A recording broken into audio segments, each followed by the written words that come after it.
Yes, I was muted. Thank you for catching that, Rhiannon. And yes, I'm late. I know. Well, um, yeah, I was late because I was restringing this, and I also had to clear some things up with Jonathan, who, by the way, is going to actually be joining us in stream later. Um, yeah, so sorry for being late, and yeah, I forgot my mic was muted, but there we go.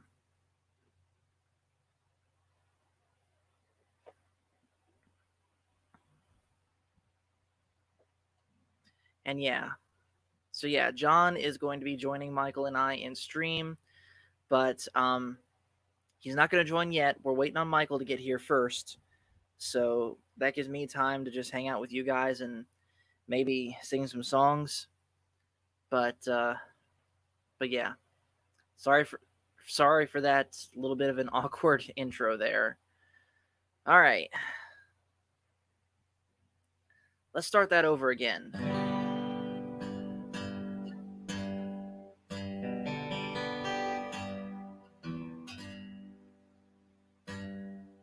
Hmm. Actually, I tell you what, we'll do the music later because something's not sounding right with my guitar. The top string is buzzing when it's not supposed to. So we will. I'll probably switch guitars later when Michael's here, and we'll do some music at the end or maybe something. And to answer your question here, Rhiannon, no, I have not yet listened to Hey There, Delilah, because I've been really busy with work. And by the time I get home from work, it's just one of those things where I just want to relax, play video games, and just relax, given how busy work has been. But I will do it. I promise.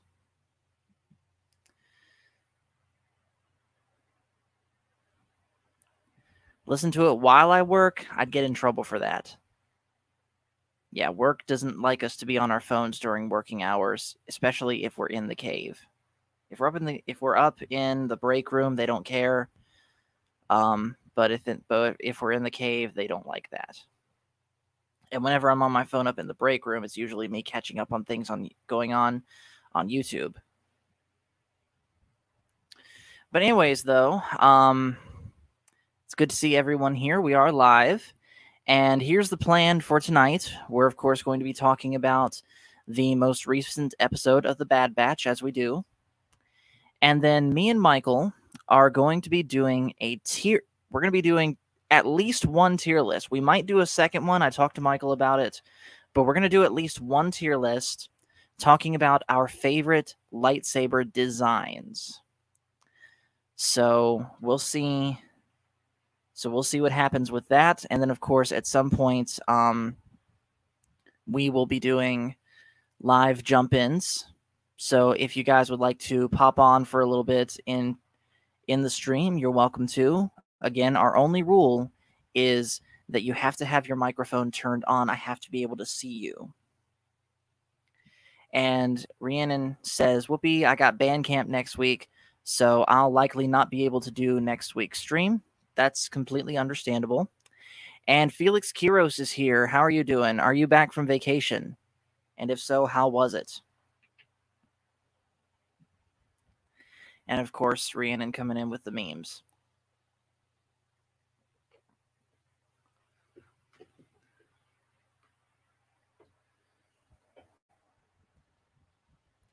All right, give me a quick second, real quick. I'm going to share the link to the stream on Facebook and places.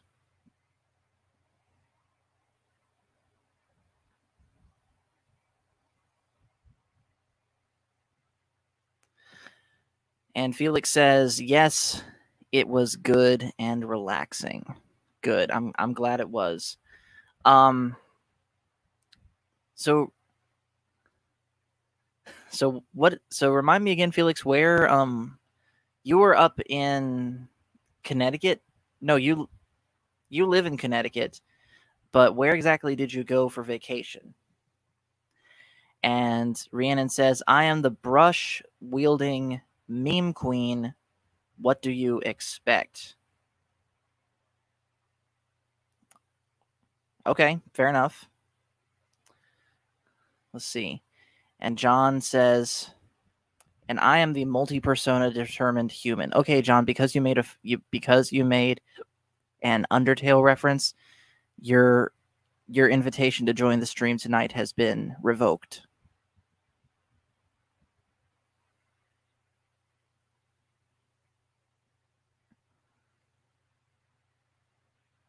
I'm just kidding, by the way, John.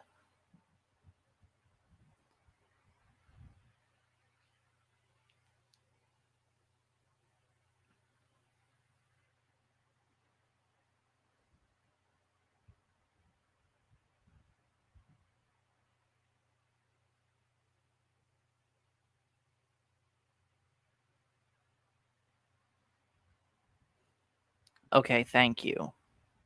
Thank you for making that the only one. And Felix says, I was in Massachusetts at the Berkshires. Interesting.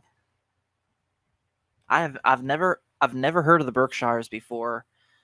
So yeah, I'll definitely be interested. I'll definitely want to look that up and find out what that is.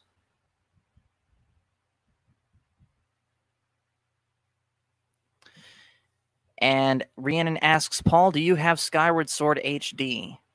Not yet. I plan on getting it, but first I got to get a Switch. Because I sold my Switch back in the fall to buy a guitar that I don't even have anymore. So I'm definitely going to try and get later. I don't know when yet, but yeah, I'm gonna try and do it.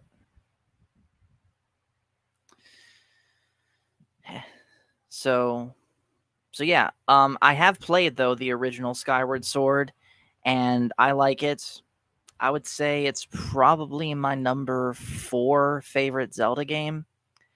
Here's quick top 5 Zelda games for you. For me, number 1, Twilight Princess. Number 2, Majora's Mask. Number 3, Ocarina of Time. Number 4, Skyward Sword. Number 5, Wind Waker.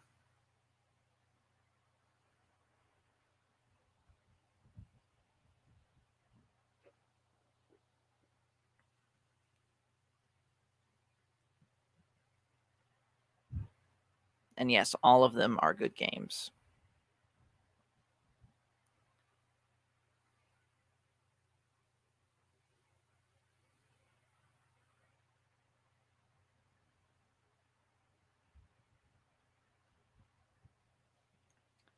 All right, so I tell you what, I'm gonna run downstairs real quick.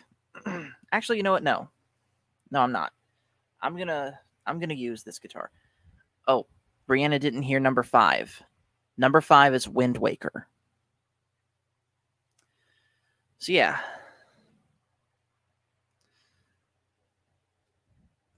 Move that down here. Move this.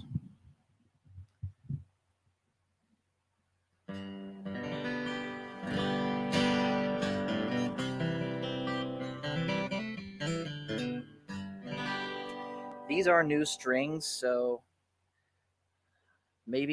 I'm sure whatever buzzing is going on with the strings will go away, but we'll see.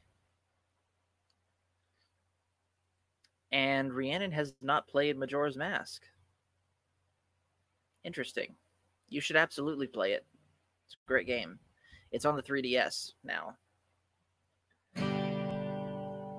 All right. So,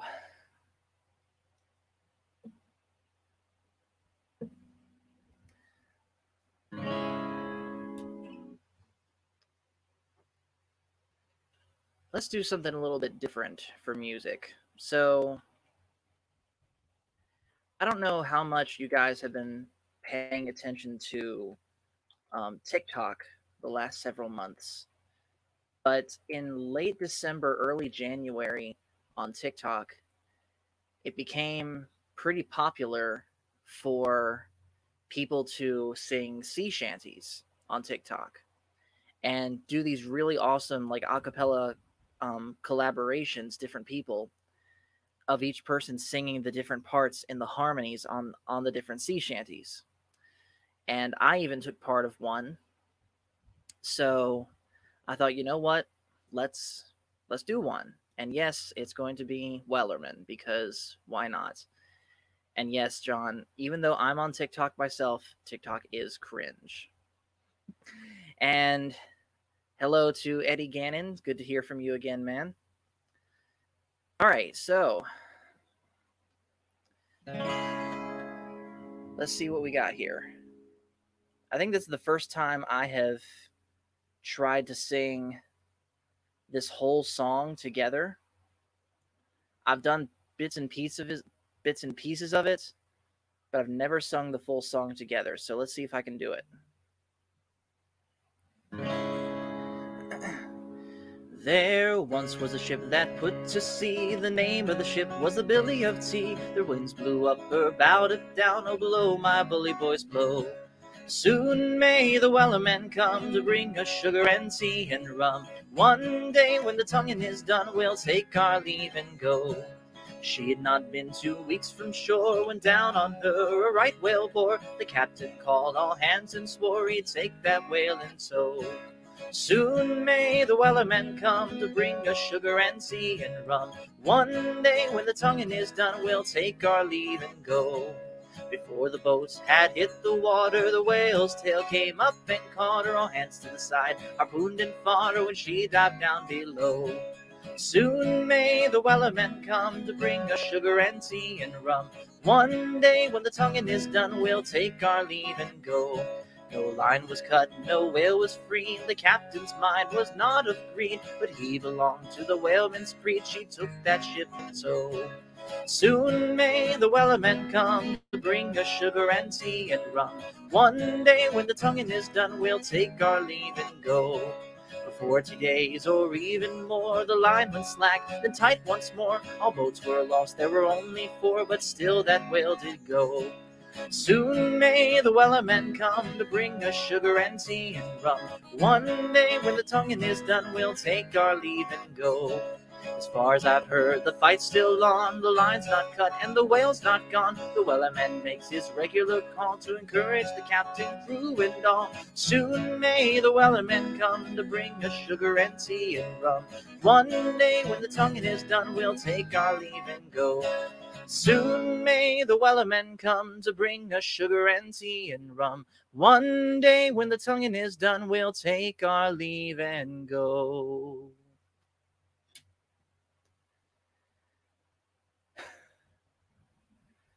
All right. So yeah, that is Wellerman. It's a famous sea shanty made most famous recently by a Scottish singer named Nathan Evans. Is this a song about Moby Dick? I don't know. I've never read Moby Dick. The closest to Moby Dick that I know is seeing the movie of In the Heart of the Sea, which was, I guess, the true story that inspired Moby Dick.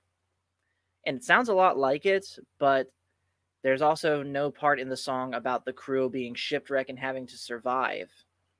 So maybe, maybe not. And of course, as always, guys, if you have any requests for stuff for me to try, if I know it, I will do it. If I don't know it, I will learn it. And thank you, Rhiannon. I'm glad you appreciate that. Note to self, don't put your Coke so far away.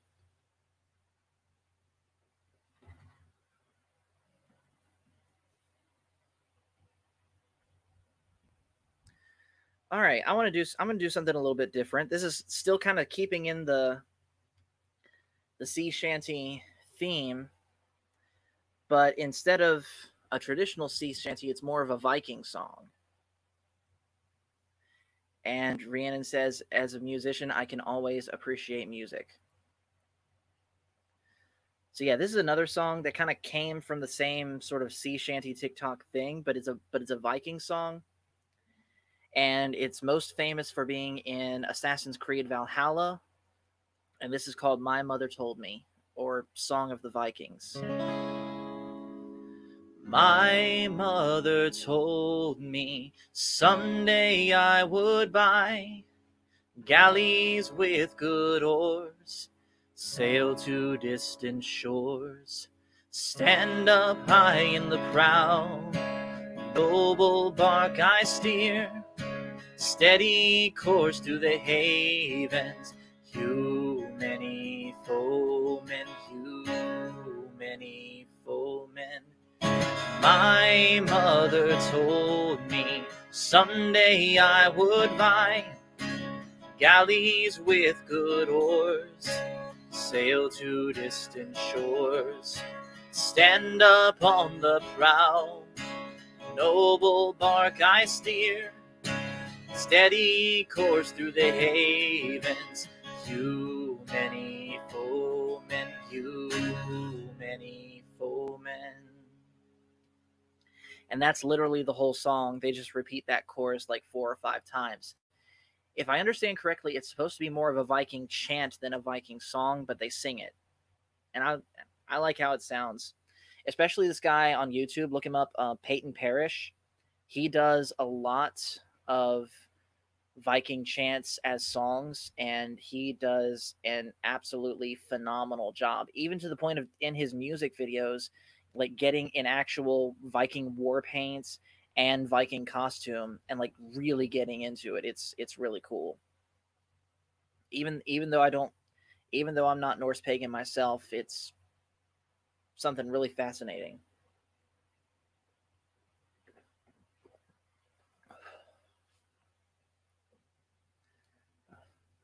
All right. Well,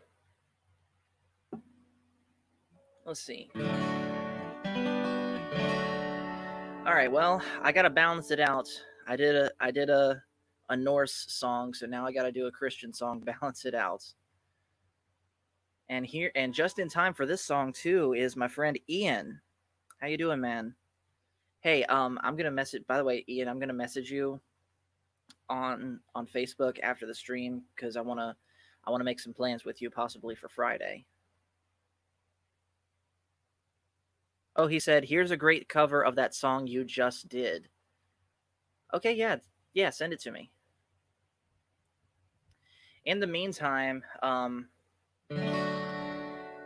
Ian arrived just in time for this next song because it's another Petra song, and it's one that I've been working on a lot lately. This one's called Rose-Colored Stained Glass Windows.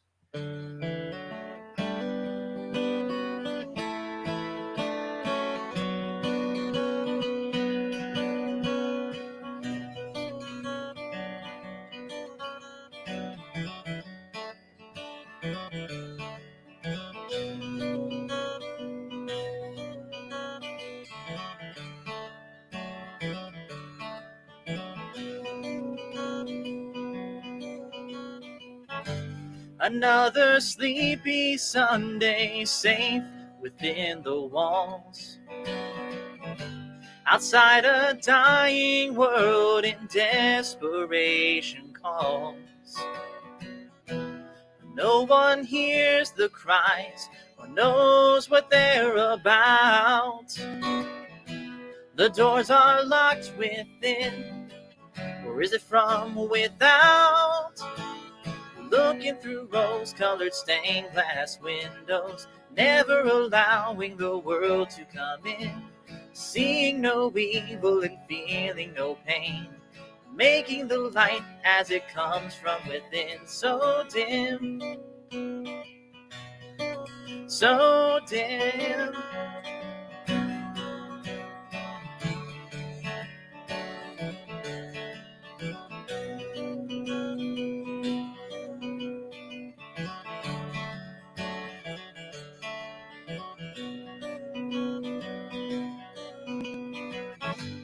Out on your doorstep lay the masses in decay. Ignore them long enough, maybe they'll go away. When you have so much, you think you have so much to lose.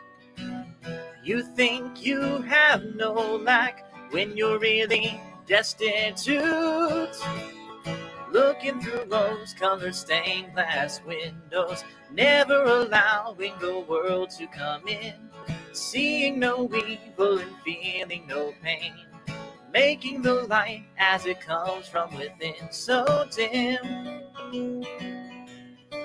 so dim.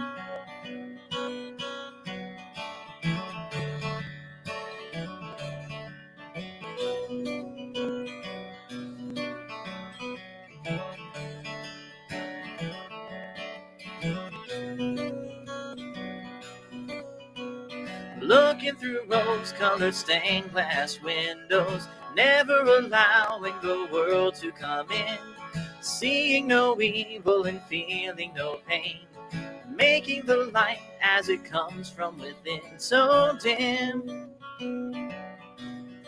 so dim.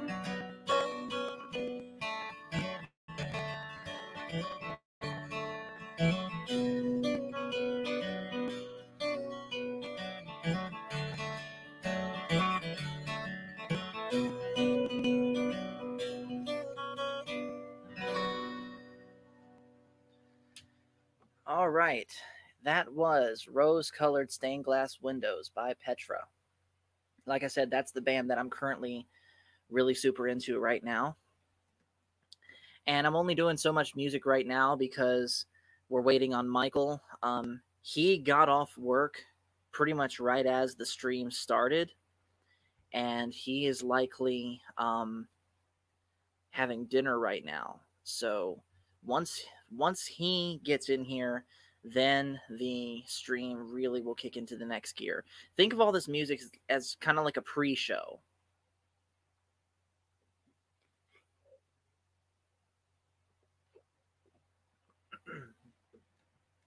But we're gonna take a break from the music real quick because I want to talk to you guys about something that I found out thanks to our friends at Echo Base Network. Shout out to Coach and Nick for talking about this. The best is yet to come from Metal Gear Solid. I don't know that one, Eddie. Sorry. I've also never played a Metal Gear game. I don't even think I've ever even played Snake in Smash Brothers. I know he's in it, but I've never even played as him in that game.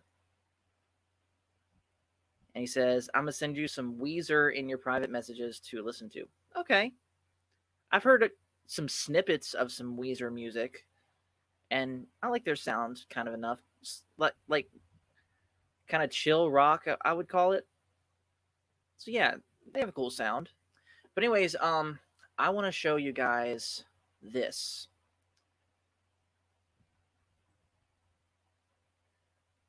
So this is called the ICCC. I and 3 C's. Okay, John, now your invitation is really rescinded. We don't talk about that. Again, I'm just kidding. And he's right. I'm not good at Smash Brothers, and I'm probably even worse now because I haven't played it in so long. But anyways, I'm gonna post something in the chat here.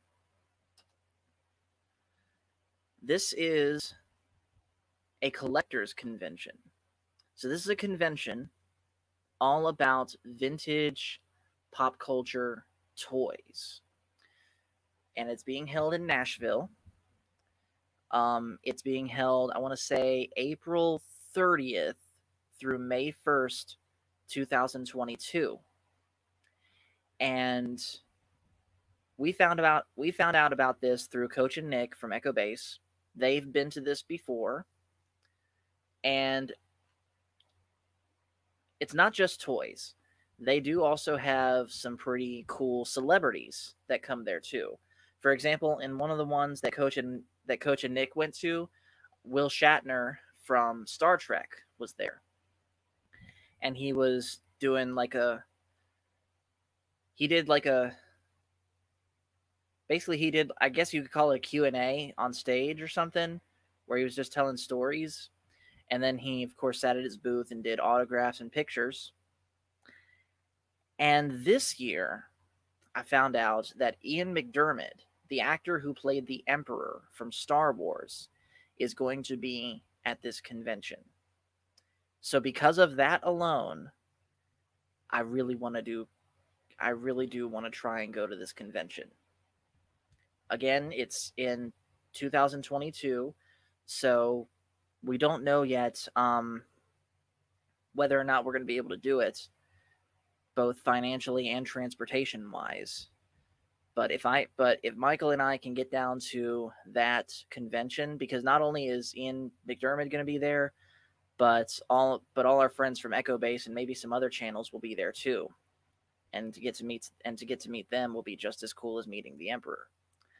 So if you guys are into collecting, anything vintage pop culture, there's a good chance it might be at this convention. So it's definitely something to look into. Standard tickets, I want to say, are $45 per person for that Saturday and Sunday. Excuse me. So, yeah, if like I said, if me and Michael can get down there, we're gonna do our darndest to get down there. Let's see. Eddie says, beautiful song actually from an Irish lady called, and I cannot pronounce that. But I'm sure it actually is a beautiful song. Oh, okay, I get it now, John. Snake's not good in Smash Brothers. Okay, I'm gonna take your word for it because you have played this like 10 times more than I have. And Rhiannon says, I'm not going to include Ratitude in my Weezer music. Some of the songs are not okay. Okay, I trust you.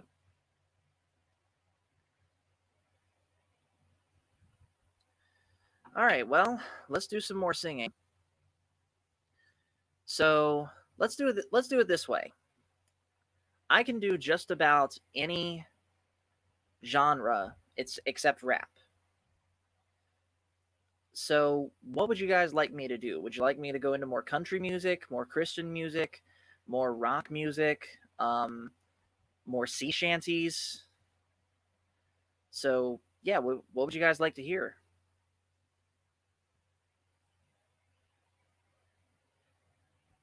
So, all right. So he included pronunciation. Let's see if I get this right. Ifani Faraga. Did I get that right, or did I absolutely butcher it? I may have to actually hear you say the title, Eddie, to really understand it. And Ian's asking, where's the 12? The 12 is downstairs. I wanted to give the Martin some love tonight, especially since I just put new strings on it. And he said I got it right. Awesome. And, okay, I think I know what you're asking for here. He's asking for Country Roads, which, funny enough, for those of you that were here at the very, very beginning of the stream when I was muted but was still playing and singing, that's what I was playing and singing. So take two for that song.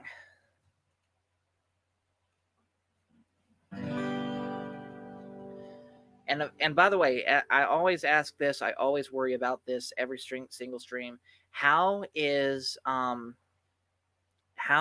the sound of both my voice and the guitar coming through? Is it coming through okay? Is there any clipping issues? Please tell me. And yes, I know Don't Stop Believing, and I'll do that one after Country Roads. Ian says, point your mic further down. All right, we'll try that. I almost feel like I have to hunch over now to really get my voice into it, but I guess I gotta still sit up just so that everything comes through right. All right, here we go.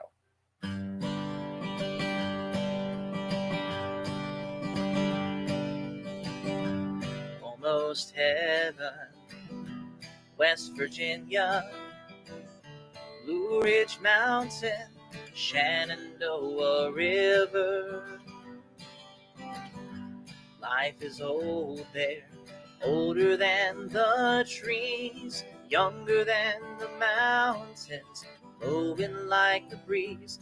Country roads take me home to the place I belong. West Virginia, Mountain Mama, take me home. Country road, all my memories gather round her. Miner's lady, stranger to blue water. Dark and dusty, painted on the sky. Misty taste of moonshine, teardrops in my eye. Country roads take me home to the place I belong. West Virginia, Mountain Mama, take me home. Country roads, I hear her voice in the morning hour. She calls me. The radio reminds me of my home far away. It's driving down the road, I get a feeling that I should have been home yesterday. Yesterday,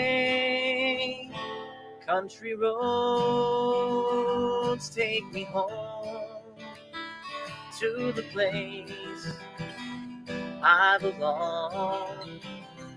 West Virginia, Mountain Mama, take me home.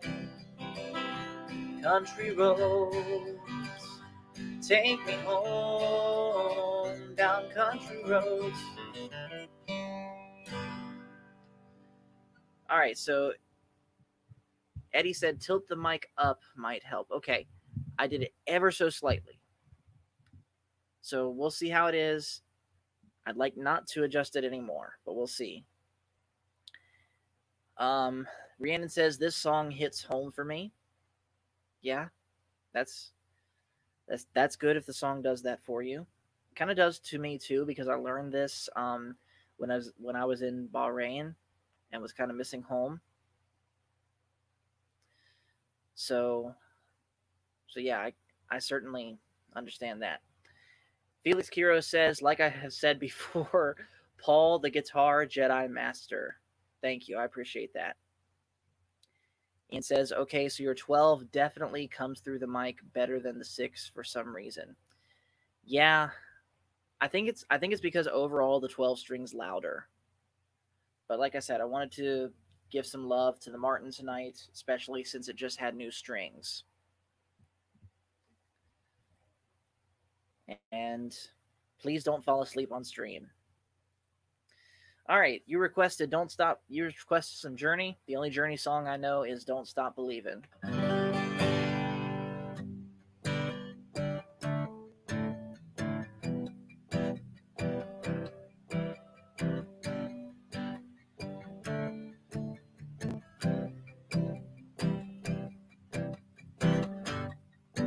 Just a small town girl living in a lonely world.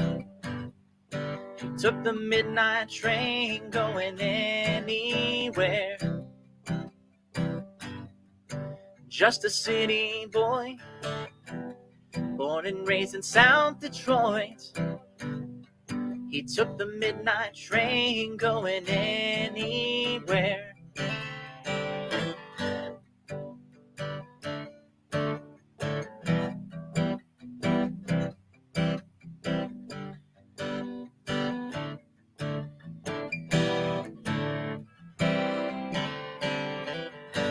Singer in a smoky room, smell of wine and cheap perfume.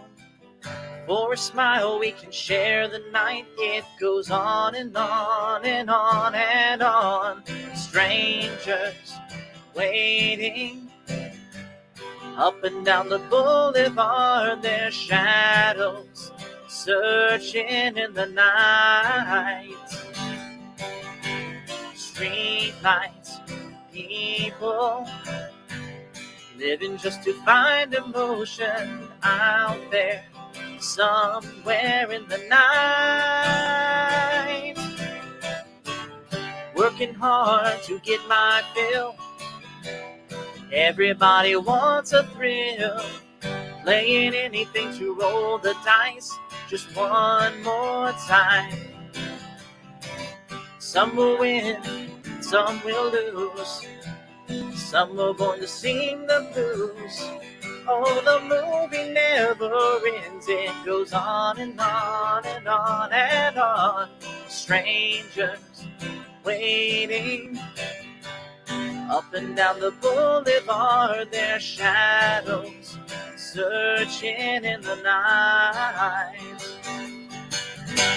Street lights, people living just to find emotion, hiding somewhere in the night. Don't stop believing. Hold on to the feeling. Street lights, people.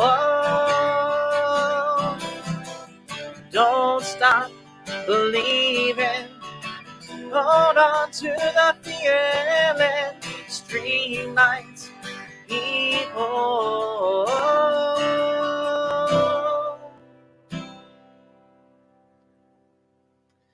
All right.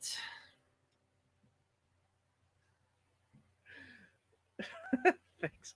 I can't really hit high notes that well, but I do my best. And you had me a little bit worried with this comment, Rhiannon. Part one of me freezing while you're streaming. I thought you meant like the stream had froze, but apparently you're just cold. Maybe it's because the AC is blasting too hard in your room or something. And thank you, Ian. All right. This next song, I'm just going to do purely for the fun of it.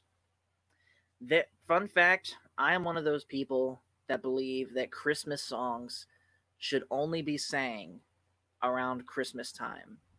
Once December 25th has come and gone, no more Christmas music.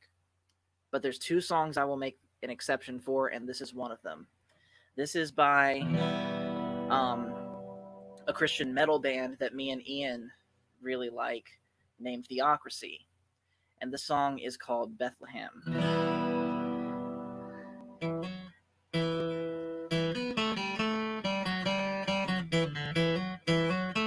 Shoot, I messed that up.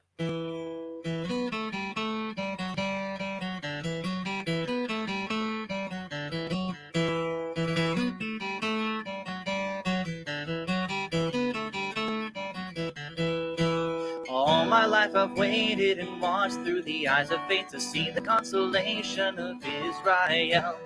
Even though the flame of my life is now growing dim, I know I'll see the Savior of Israel. For the Spirit of the Lord has promised unto me that I would not see death before my eyes have seen him. The promise is alive, for through this little child, God's holy light illuminates Jerusalem.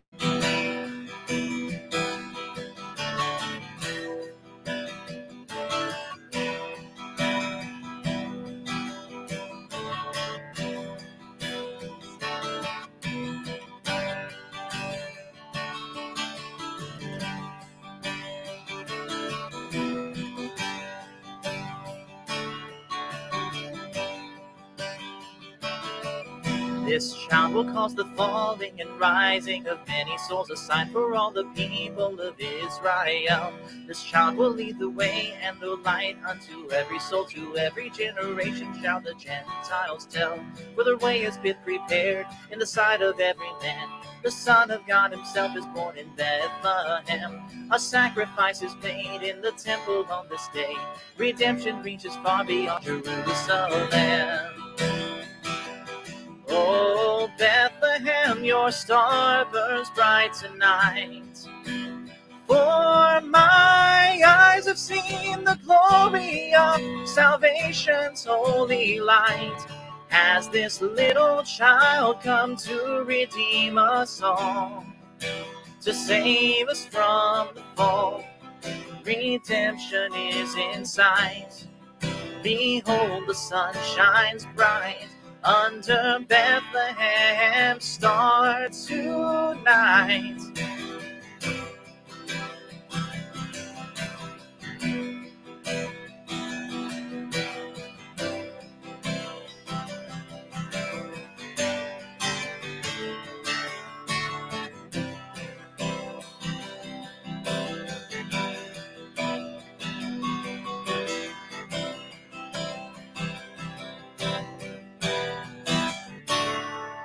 Oh, Bethlehem, your star burns bright tonight.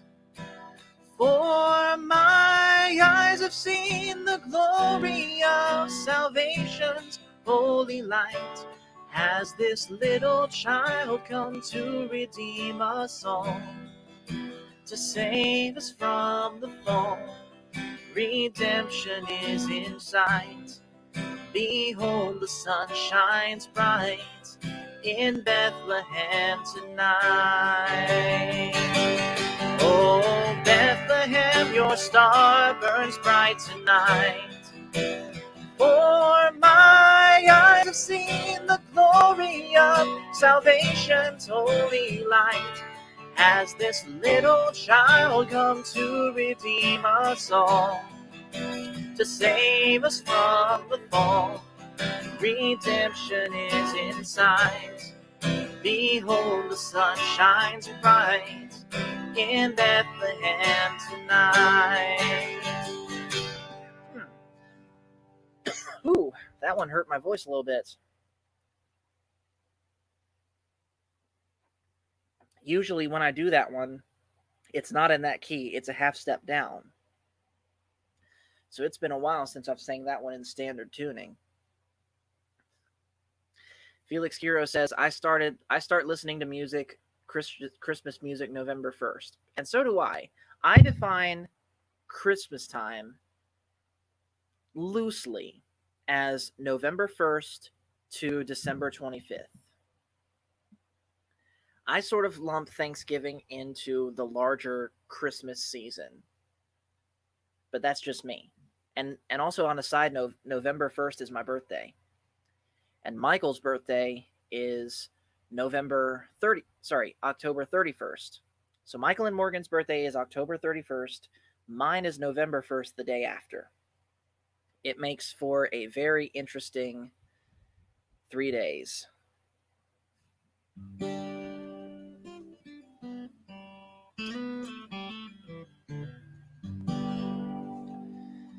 And Rhiannon says, no Christmas music, it's July. Come on, you've never heard of Christmas in July? You've never seen... Rhiannon says, well, now I know what I'm doing on November 1st now. Yep. I'm sure we'll do something on this channel for each of our birthdays. We'll do a special birthday stream for Michael, at least. We'll see what happens.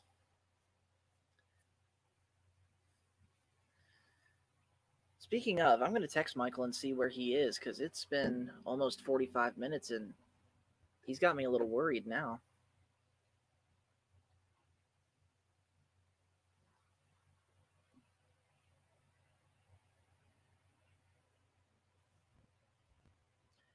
Rhiannon says, prepare to have a lot of pings on your birthday. Rhiannon, remember, no spamming in the Discord.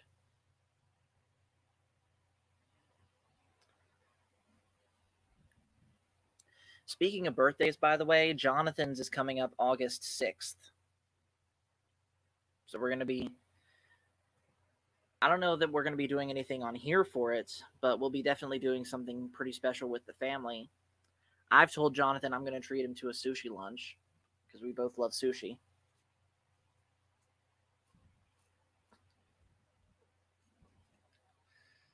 All right, so again, what would you guys like to hear next? I'll keep singing as long as we're waiting on Michael. And Eddie says, mine is coming too, October 23rd. Awesome. Oh, you got a good place for sushi? Where's that? You want to hear Stairway, Ian? You actually want to hear Stairway? because you know I'll do it. All right, I'm going to do it. I'm going to do it. Just keep in mind, you asked for this.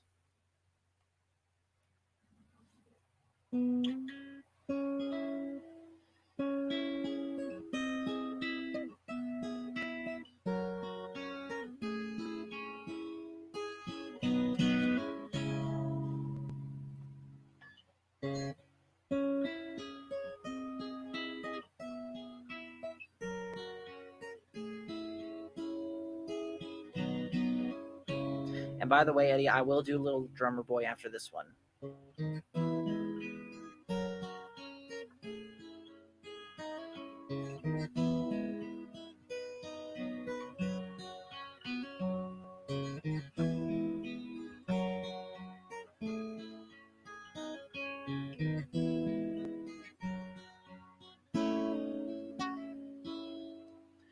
There's a lady who's sure all that glitters is gold, and she's buying a stairway to heaven.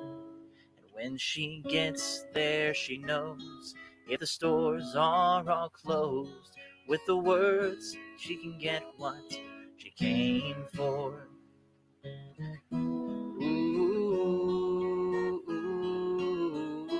And she's buying a stairway to heaven.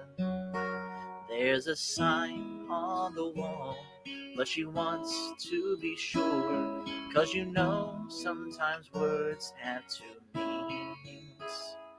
In a tree by the brook, there's a songbird who sings. Sometimes all of our thoughts are misgiven.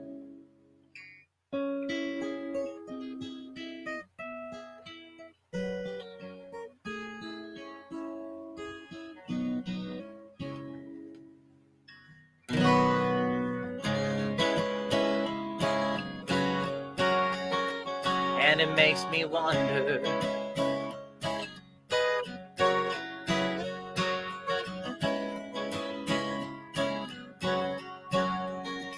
and it makes me wonder.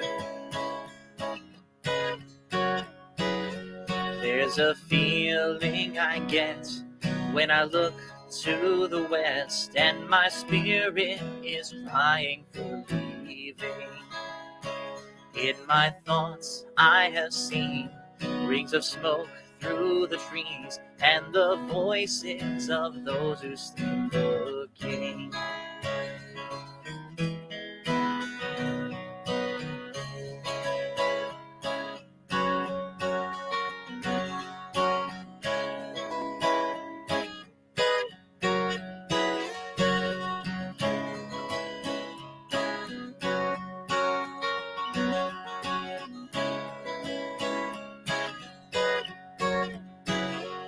And it's whispered that soon, if we all call a tune, then the piper will lead us to reason. And the new day will dawn for those who stand long, and the forest will echo with laughter.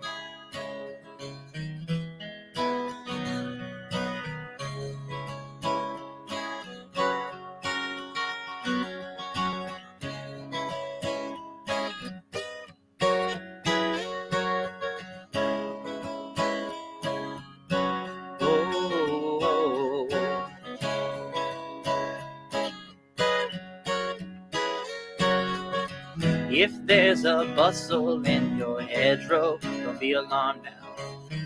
The pond is sprinkling for the May Queen. Yes, there are two paths you can go by, but in the long run, there's some time to change the road you're on.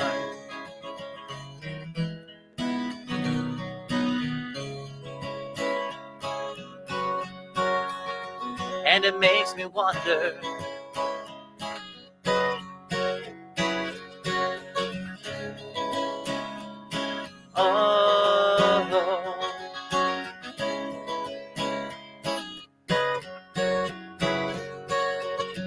your head is humming and it won't go. don't know. The piper's calling you to join him. Dearly, can you hear the wind blow? And did you know your stairway lies on the whispering wind?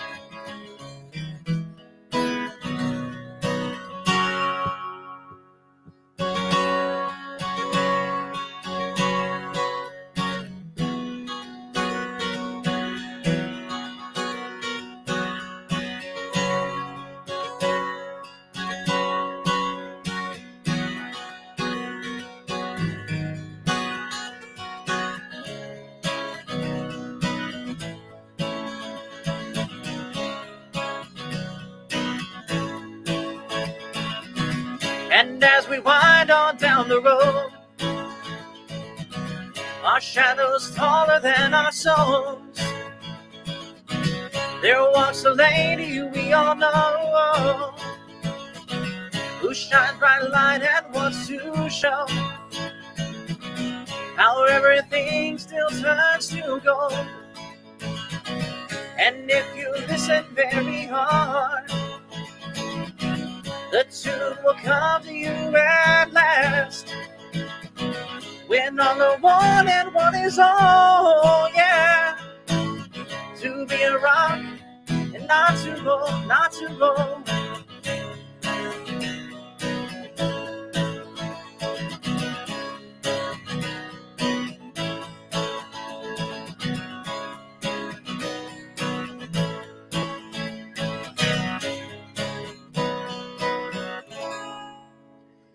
And she's buying a stairway to heaven.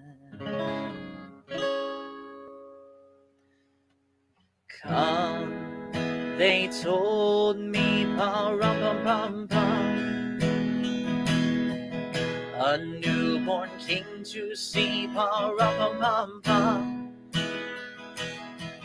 Our finest gifts we bring, pa-rum-pum-pum-pum,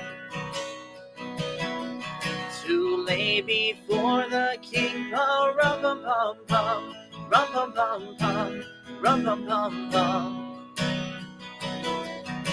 So, to honor him, pa-rum-pum-pum-pum, when we come, baby Jesus, pa-rum-pum-pum-pum, I am a poor boy too, pa-rum-pum-pum-pum, I have no gift to bring, pa-rum-pum-pum-pum, that's fit to give a king, pa-rum-pum-pum-pum, rum-pum-pum-pum, rum-pum-pum-pum. Shall I play for you, pa-rum-pum-pum-pum, on my drum? Very nodded, pa-rum-pum-pum-pum. The ox and lamb kept time, pa-rum-pum-pum-pum. I played my drum for him, pa-rum-pum-pum-pum. I played my best for him, pa-rum-pum-pum-pum, rum-pum-pum-pum, rum-pum-pum-pum. Then he smiled at me, pa-rum-pum-pum-pum, me and my drum. All right, 2 requests knocked out there for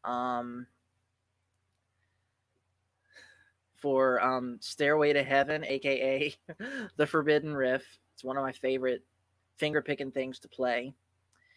And also Little Drummer Boy, as requested by Eddie. Felix requests, do you know Mary Did You Know by Pentatonix? Yes, I do. But funny enough, Pentatonix was not the original artist to record that.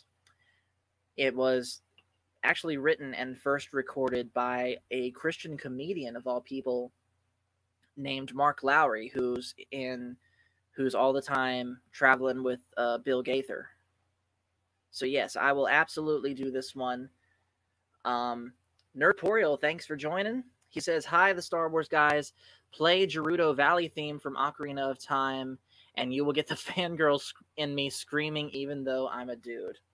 I'll go ahead and do this one now. Just keep in mind, I cannot play the actual melody part and the rhythm part at the same time.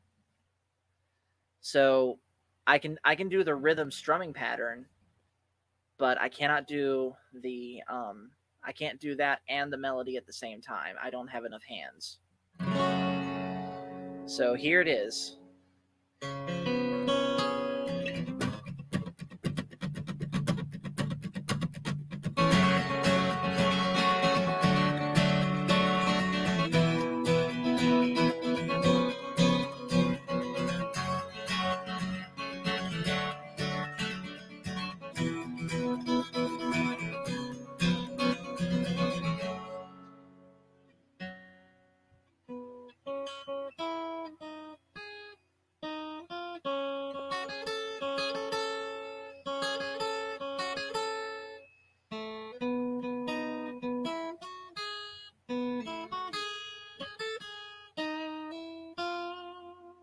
Something like that.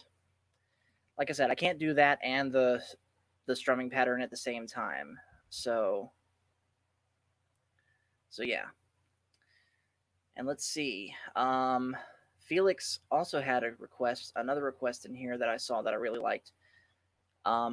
Mercy Me's I Can Only Imagine. I absolutely know that one. And tell you what, I'll do both for you. I'll do Mary Did You Know first, and then I'll do I Can Only Imagine.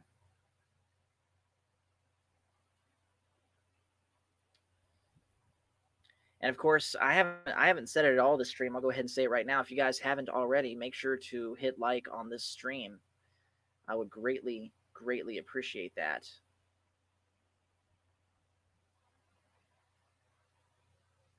Because we're at 7 likes right now, and I'm thankful for what we have, but I know we can bump that up to more. All right, Mary, did you know? Mary, did you know that your baby boy would one day walk on water? Mary, did you know your baby boy would save our sons and daughters? Did you know that your baby boy has come to make you new? This child that you've delivered will soon deliver you. Mary, did you know that your baby boy would give sight to the blind man? Mary, did you know that your baby boy would calm the storm with his hands? Did you know that your baby boy has walked where angels trod? When you kiss your little baby, you have kissed the face of God. The blind will see, the deaf will hear, the dead will live again. The lame will leap, the dumb will speak, the praises of the Lamb. Mary, did you know that your baby boy is one of all creation? Mary, did you know that your baby boy would one day rule the nations? Did you know that your baby boy is heaven's perfect lamb? The sleeping little baby is the great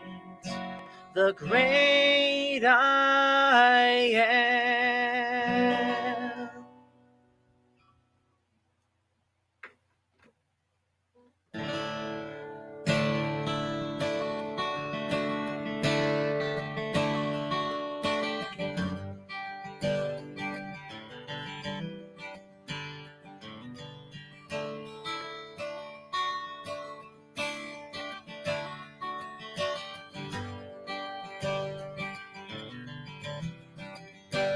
I can only imagine what it will be like when I walk by your side.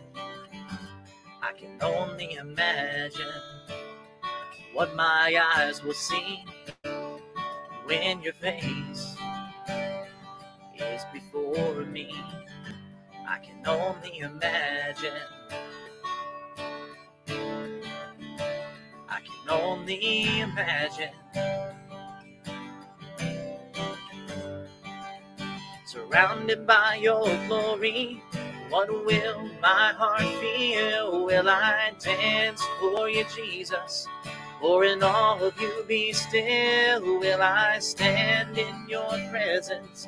Or to my knees will I fall? Will I sing hallelujah? Will I be able to speak at all? I can only imagine. Yeah, I can only imagine.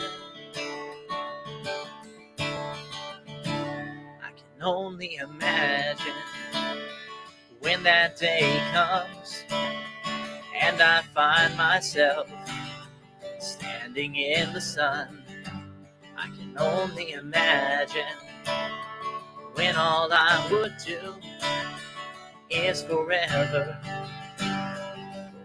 worship you. I can only imagine. I can only imagine. Surrounded by your glory, what will my heart feel? Will I dance for you, Jesus? Or in all of you be still? Will I stand in your presence? Or to my knees will I fall? Will I sing hallelujah? Will I be able to speak at all? I can only imagine. Yeah, I can only imagine. Yeah, surrounded by your glory, what will my heart feel? Will I dance for you, Jesus? Or in all of you be still? Will I stand in your presence? To my knees will I fall? Will I sing hallelujah? Will I be able to speak it all? I can only imagine. Yeah, I can only imagine. Yeah, I can only imagine. Yeah, I can only imagine. I can only imagine when all I would do is forever worship you. That was Mercy Me's I Can Only Imagine. I feel like a radio DJ when I say that. All right. So hail to Mr. Timothy Allen Alenko.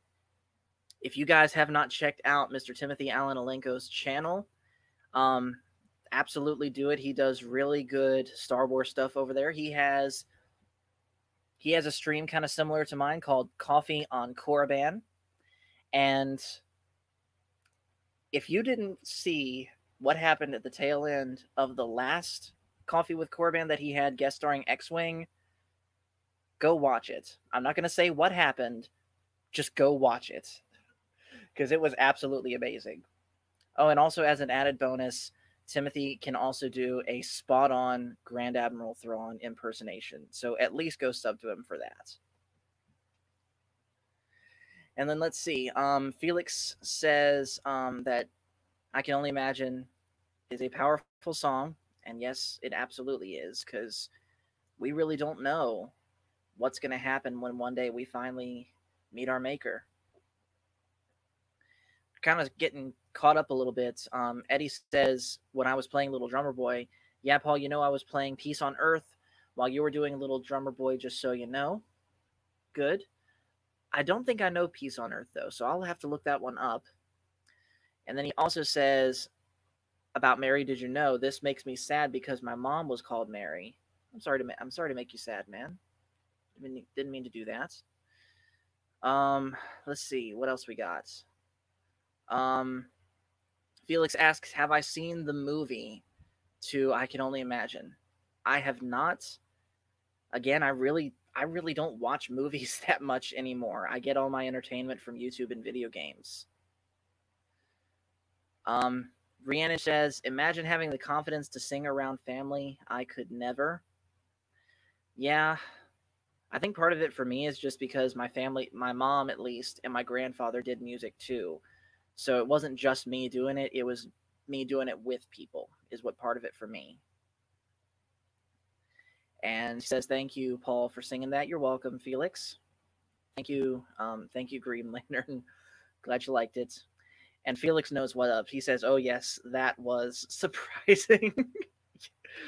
Green Lantern knows what's up too. And Timothy says, "We got to get a music/worship stream going sometime." Yes, we absolutely should. I have a second channel, Timothy, that's just my name, PJ Strassner, and that's my music channel. So maybe through that account we could do something. All right, so I'm going to do one more song because my voice is starting to get a little bit raspy from hitting all those high notes. And this is a song that I wrote, and I'm singing, and I'm specifically doing this song today because this is a song for those that have not heard it. It's a song that I wrote about my late grandfather on my mom's side. His name was Albert Kling. He was the guy that taught me music, taught me guitar, and he had probably one of the biggest impacts on my life. And he was also my first pastor. And he passed away 10 years ago today. And so I was in my senior year of high school when I wrote this song. And I'm going to do it in memory of him today. This song is called "He Taught Me Everything" by me.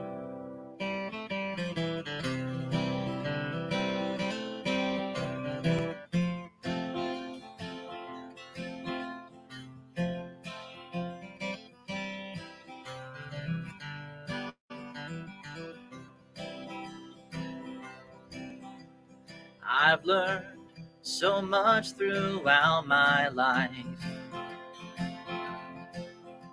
'cause so many people have helped me so many times,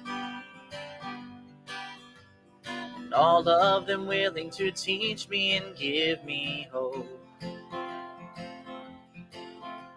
But of them, my granddaddy is who I looked up to the most, 'cause he taught me everything that I now know about life,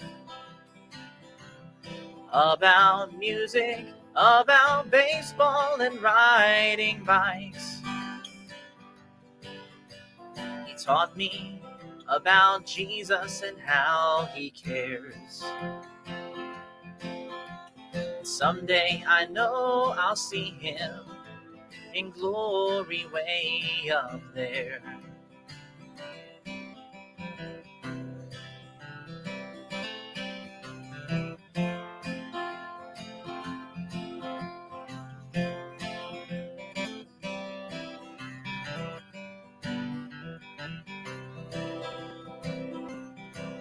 He was always so full of happiness and life. He often talked, laughed, and joked with me just to pass the time. He was a preacher, the best I've ever known. And now he's up in heaven, singing around the Master's throne. Well, now sure I miss him, and it hurts so much. Wishing with him I could have had more time.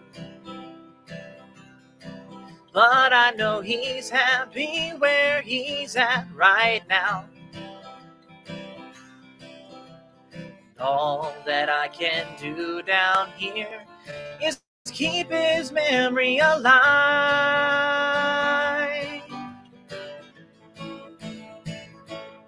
And when I finally travel my last mile,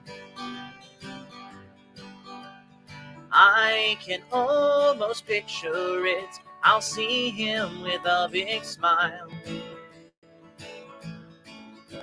I'll run to him, but he'll run faster than me. And then I'll hug him and tell him I've missed him. I promise you that's how it's going to be. 'Cause he taught me everything that I now know about life.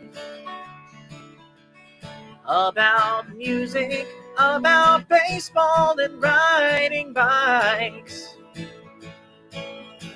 He taught me about heaven and now he's there. And one day I know I'll see him in the meeting in the air. Yes, one day I know I'll see him in glory way up there.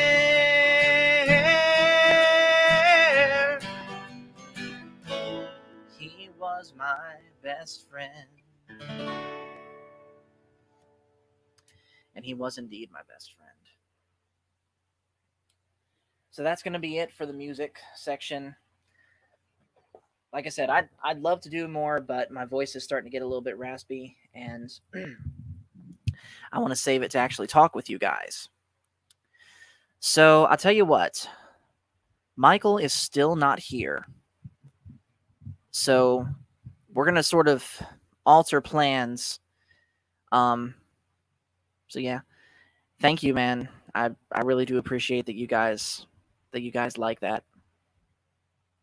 It's rare that I ever write a song, ever. I cannot come up with lyrics. And it's funny, I wasn't even trying to write that song. I'll tell the story of how I came up with that. It's kind of a funny story. So when I was 17, I worked at a place called Liberty Tax. I know Rhiannon knows what I'm talking about. Anyone that's outside of Virginia, I don't know if you guys have Liberty Tax where you guys are from, but it's basically a place where you go get your taxes done. And Liberty Tax, it's very patriotic themed. And they have a mascot of the Statue of Liberty that goes out, dressed up as the Statue of Liberty out onto the street and, waves at cars trying to get them to come to Liberty Tax and do their taxes at tax season. Well, that was my job for 3 tax seasons from 2010 to 2012. And my 3rd tax season that I was there, they let me take my guitar out there and they let me play it while out on the street. And I was doing that one day, and all of a sudden, this song, it literally just came to me. And so after I, figured out what I wanted to do melody-wise with the song, I just repeated it over and over and over again to make sure I didn't forget it by the time I got home so that I could show Mom. And thankfully, to this day, I have learned and forgotten many, many, many, many songs over the years. And yet that one has stayed with me almost 8 years. I don't have it written down anywhere. It's just burned into my mind so deeply. And whatever your own beliefs on this, that's up to you. But I truly do believe that was a song that God had given me. So let's switch gears now. And so this was originally going to be a stream, and it still could be, but this was going to be a stream featuring both Michael and my youngest brother, Jonathan. And we were going to talk about the latest episode of The Bad Batch. And we were also going to do a tier list for lightsaber designs. So we're still going to do that, but we're going to do it during jump-ins. So Jonathan, if you're still watching this, I just sent you the link to join the stream in Discord DMs. So you're welcome to join now if you'd like. And so are you guys, anyone in the chat that's willing to. I'm going to go ahead and post the StreamYard link in chat.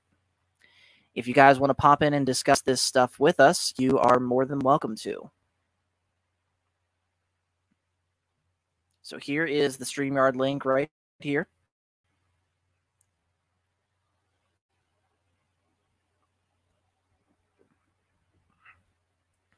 And Green Lantern says, ever think about becoming more of a composer? I would love to be able to. Problem is, everything that I seem to come up with sounds too much like other things. So trying to find a way to come up with something that sounds, more original, that's another thing that I have struggled with. And again, part of the reason that I have trouble writing songs and do it so rarely. And Rhiannon says, after that, if I'm still awake, can I give you guys a lesson in Japanese?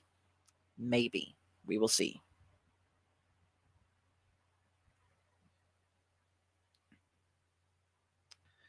All right, so we have first off my youngest brother, Epic John. Hello, everybody. Looks like he's still connecting. Yep. No fancy There he stuff. is. Just And my name. Yep. And we have Mr. Eddie Gannon. How are you today, sir? All good. How are you? Well, is that a Finn Balor shirt you're wearing? Yeah. That's what I thought. I recognize the designs from when he would paint himself up before going down to the ring. He's like one of the few wrestlers that I'm still somewhat interested in after everything that I've learned about WWE business wise. Yeah, I have a couple of the Undertaker shorts as well, and they're both collectibles. So. And we also have Mr. Felix Quiros. How are you today, sir? Good. How are you? I'm doing well. So real quick, before we get really down to business, tell us a little bit about your vacation. Yeah, I was in. It was an hour and a half from where I live. It's a timeshare that I go, that I own, that I can go every year if I wanted to, and yeah, it was peaceful. I like to run around that area. The air is really fresh. They usually in summer times they do orchestra concerts, and sometimes John Williams have been there in that area. I have personally not been there, but he usually likes to go there. That's one of the spots. And yeah, it was peaceful, relaxing. I was able to finish the Tron trilogy reading. I was reading the Last Command, so I finally finished that, and I want to finish the Truce at Bakura. That is kind of like the book that goes before the Heart of the Jedi. So I'm almost 4 chapters left. I want to finish that. The EU is really nice. So it is. But yeah. And Truce at Bakura, that's like one of the few. That's like probably the only. Wait, no. There's 2 EU books that I have completely read all the way through, and Truce at Bakura is one of them. I read it when I was in my senior year of high school, and I loved it. The other one was Kenobi, and I read that one in audiobook form, and that was also really cool. We have one other thing. We have one other person joining us. John, you might want to run away on this one. Hey, Vsauce, Vimo here. Why did I do that? How are you? I'm good. Hey, BJ. All right, well, so Oh, go ahead, John. Still you somewhat can getting turn your into the camera Star Wars on, fandom. right? I'm just here for the ride. I gotcha. Well, any questions you'd have, Rhiannon, we will help you out as much as we can. All right. So, Felix, what sort of resort is the Berkshires? Is it like a place deep in the woods? Is it somewhere on the beach? Is it on a lake? It's deep in the mountain. It's next to a place Oh, called Jimmy. There's a very famous place on that area called Jiminy Peak. So in kind of like Christmas time, like when there's snow, that's the other time that is very popular to go there, because there's a very, like, for people that ski, they love that place. But the resort has Yeah. inside pool, outside pool, and for the kids, it's kind of like playing around, yeah, it's pretty nice. So if you want to do outdoor stuff like canoeing and all that other stuff, there's stuff for that too. Yeah, it's very in the country, on the woods, very remote. It's like the altitude around where that is like 1,400 feet. So it's usually like probably 10 to 15 degrees cooler than the shore. Like, because Connecticut's more like a shore state. This is like on more into the high mountains. So it's nice. It's different. It's not like Florida or Florida is a different type of vacation, or it's a different climate. Yeah. I just and sit right here. I'm going to apologize ahead of time if I start saying "get" really loudly. I'm eating something and my dog is pestering me for more strawberries. Duly noted. So this Berkshire, is this like one of the places at the Berkshires right here where you were? No, you cannot. That's usually, yeah, that looks like not exactly the place. I was staying in a place called a Vacation Village at the Berkshires, and that will be the place I was staying. But those pictures that you see there is the foliage of the fall. So those are pictures from fall time. So so yeah. So there. Then okay. I was staying right there. Yeah, that actually looks really nice, and it actually looks like a more upscaled version of a ski resort that me, Jonathan, and Rhiannon have close to us called Nutton. Okay. It's like 35. It's like what, 30 minutes away from us? Would you say, guys? I've never been there, so I don't know how far away it is. I gotcha. So.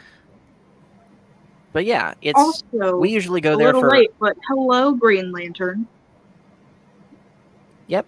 Hello, Green Lantern, and also hello to Daryl the Derelict, who just wrapped up a good stream on his other channel, the VacTube. He just said it here. Just got done streaming. Stopping by to say hi.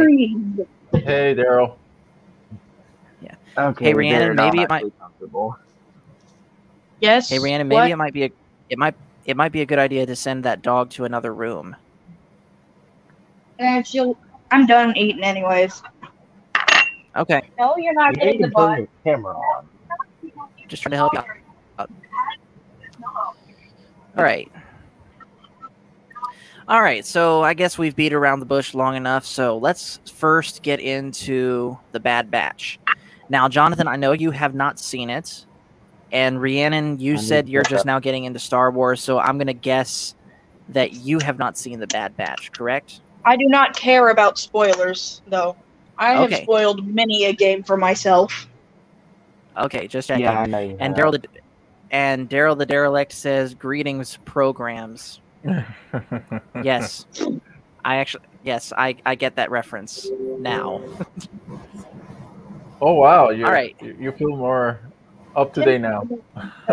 Yep. I don't know if I should eat more. All right, so this last episode of the Bad Batch, this was oh, by the way, I just got a text from Michael. He said he just had dinner, so I guess here in a minute. Oh, by the way, Rhiannon, here's a spoiler for you. Darth Vader is Luke's father. I know, I've seen the movies. No. I just haven't seen all the series and that stuff. I know the movies. I just haven't seen the series. Okay. Even though my best friend had All right, been pestering me to watch it. All right, that's While understandable. you guys are talking, I'm going At to least- play something on my Switch. In the kitchen because I Okay. don't want to be too loud. All right, so getting back into what we were talking about. So this episode of The Bad Batch was the conclusion of the Ryloth arc that had been started in the previous episode, where we're seeing Hera from Rebels much younger and seeing what her father was doing at the very end of the Clone Wars and how overall Ryloth was responding to the up-and-coming Empire. So to really understand what's going on in this episode, we got to talk a little bit and get caught up to speed on the previous one, because you have the Twi'lek senator Orn Free Taa, who is in cahoots with the Empire, and Cham Syndulla, who is tired of fighting and is ready for peace, even if in the back of his mind he doesn't fully trust the Empire and Orn Free Taa. Meanwhile, I'm guessing Cham's brother, is that who it was, the blue guy? Either way, he's leading, I guess you could say, the beginnings of a Ryloth-centered rebellion against the Empire that Hera has gotten involved in. Well, over the course of the previous episode, these freedom fighters and Hera get captured, and Cham has to go rescue her. And they do, but ultimately, Cham and Hera and his wife, Alani, get arrested by getting framed for the attempted assassination of the Twi'lek senator, which is where this episode picks up. So Cham and his family are in jail, and there's this clone captain named Captain Hauser that is different than any other clone, aside from the Bad Batch and Rex, that we have seen at this point, because he's working alongside the Empire, at first at least, but he still has free thought. And ultimately, of course, ends up turning against the Empire and helping them escape alongside the Bad Batch. Now, funny enough, and I'm sure many people went into this episode thinking that he was going to die in this episode, and yet he didn't. So this sort of leads me to believe that that basically Hauser is in some way, we haven't seen the last of him. So I have a couple questions for you guys. Number one, why do you think he still retained that free thought in his head? And number two, why do you think the show kept him alive? Completely off topic, but can I mute myself for a second because I need to blow my nose? Yeah, do what you got to do. You don't need to ask Okay, permission. thank you. Thank you.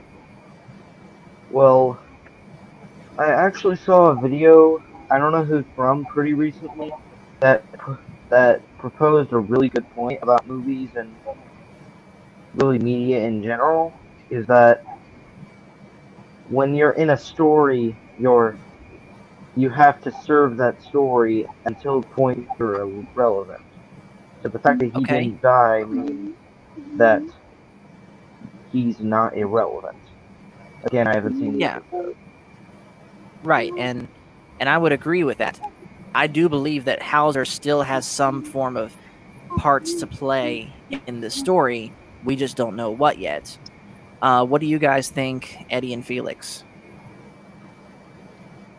I think that they can probably use him either to get a connection with Rex later on. That's what I think that could happen. Because I think at the end, and we have basically 4 episodes left, right? Yeah. So I think they could be this character could combine with Rex for side stories later on. You know, like for the rebellion. I think. Possibly. And off goes the Yeah, yeah. information. Yeah. So that's what I think that probably, hopefully, he doesn't get killed in the next 4 episodes. But you know, Right. Yeah. And why do you think he still has his free thought when all other clones around him don't? And Green Lantern here says Order 66 was just for the Jedi, but only Hauser on Ryloth still has his free thought. All the other clones, at least up to a certain point in this last episode, still act like the mindless drones that Order 66 made them. So I believe personally that Hauser heard Order 66, but he still acts like any pre-Order 66 clone. So what do you guys think is going on with that? And I'll let you go first, Eddie. Well, I think Theory said it best. That like when Hauser has been, I would assume that he's one of the first to be cloned. So it would be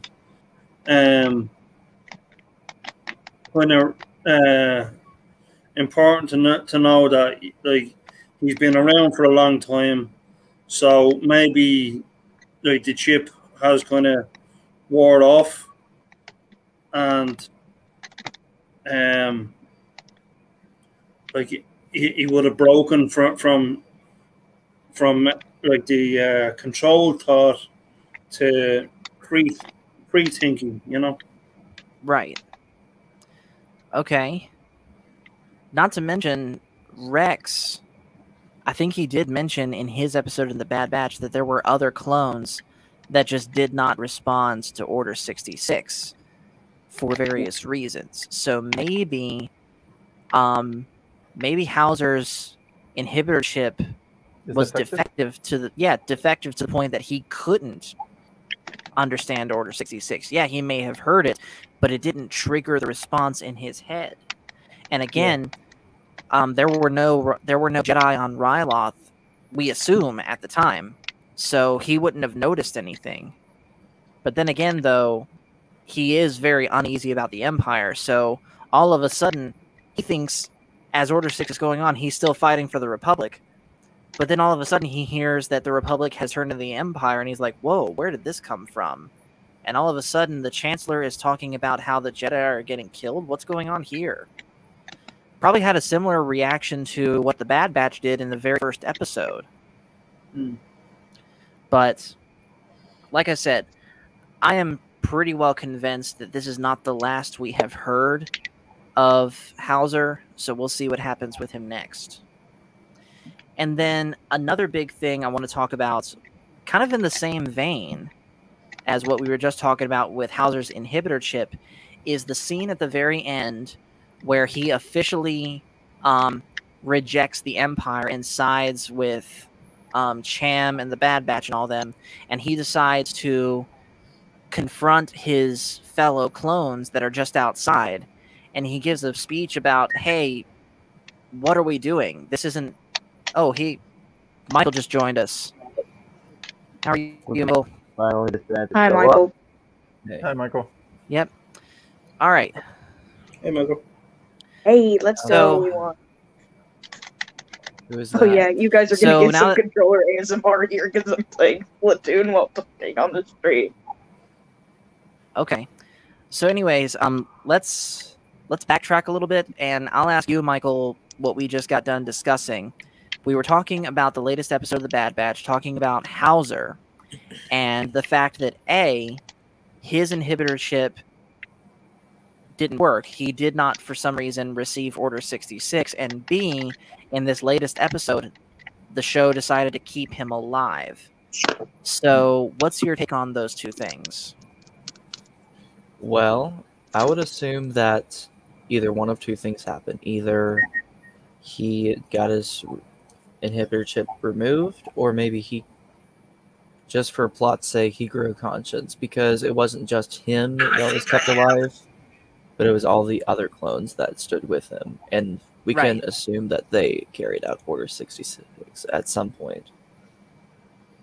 But were there any Jedi on Ryloth at the time? That's the question. Hmm. Because I don't think there was. Maybe, but then again, that wouldn't explain why some clones also remain loyal instead of like all of them dissenting or all of them being loyal. Right. And what you just mentioned there, that was the next thing we were going to get into as, just as you were getting on. But before we get fully into that, my second question, do you think we're going to see more of Captain Hauser, given that he didn't die in this last episode? He just simply got arrested. I would say it's entirely possible. I'm not particularly sure what they could use his character for, though. Okay. But the possibility is there. That's the point. Mhm. All right, so let's fully dive into that scene. So, as I said, Hauser confronts his men and gives a speech saying, "Hey, what are we doing? This isn't right what we're doing, enslaving these innocent people for the Empire. And I'm not going to support it anymore." And he throws down his gun. And he says to the other clones, "Who's going to join me in resisting the Empire?" And surprisingly, some of the clones that were minutes before just acting like normal drones that Order 66 had made them, they seemingly get their conscience back and they throw down their weapons too. Not all of them do, but some of them do. And the ones that don't arrest them at the command of Crosshair. So what's going on here, do we think? Is this potentially Order 66 wearing off? So, what do you guys think's going on? Well, I do believe that it could very well be some form of it wearing off. Not fully, of course, but it kind of makes me wonder about that one scene in Rebels where we get to see the return of Rex, Gregor, and Wolf, where even though that they said that they got their chips removed, Wolf still turned them into the Empire. Now, I'm not particularly sure if that means he still had his inhibitor chip at the time, but it's a detail that I can't really ignore given this topic that we're talking about.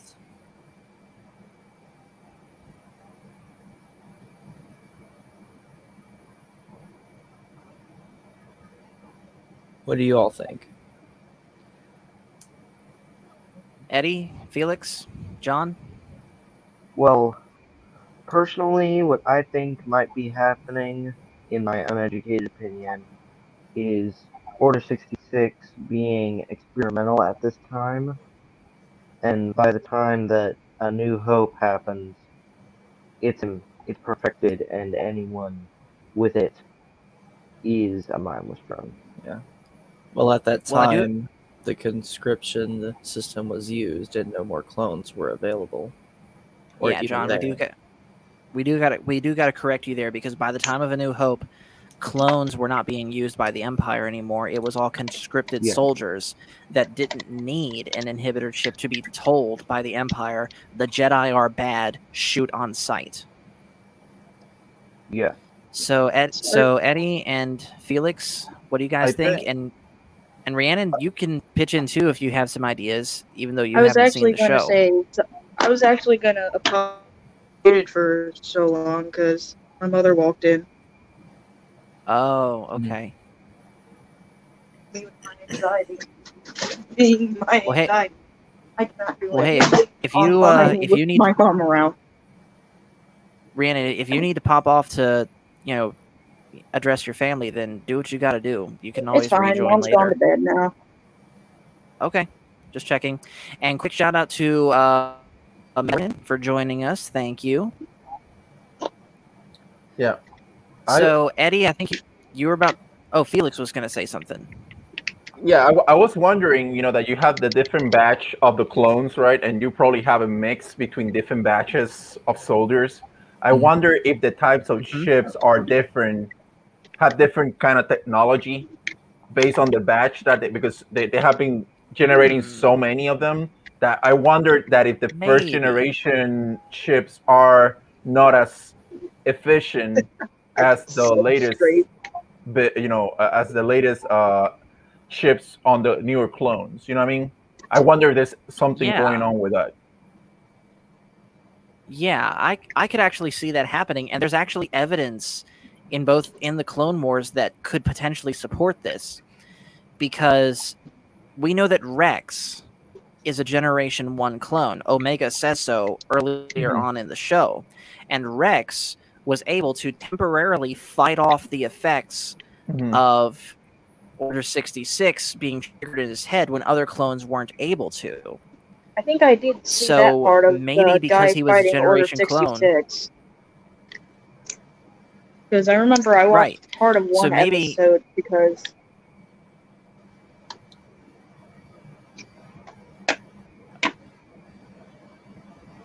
Oh dear, Everything okay, the Rhiannon? attention's on me. What did I do? Is your What have I audio done? okay? Is your audio okay? What happened? What? Can you hear us? Yes, I can hear you guys. What happened? Okay. So, because yeah, you had started a point, but then you stopped right in the middle of it. Yeah. Mostly because my friend wanted to spend some time with me that isn't watching Star Wars thing. Although he spent most of the time watching Okay. that Clone Wars movie. Is No, this friend I do there not. with you right now?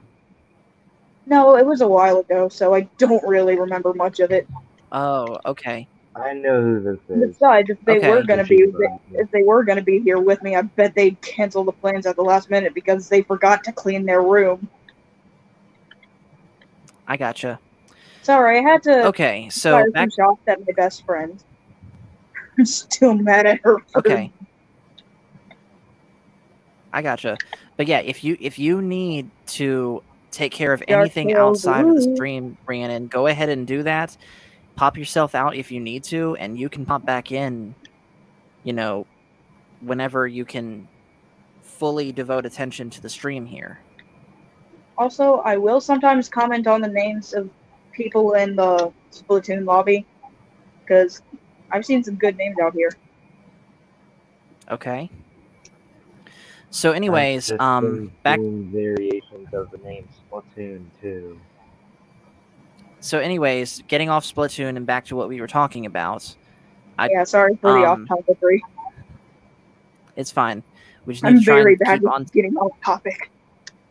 Okay, well, we need to try and keep on topic as much as we can. Okay. Gomenasai. All right. So,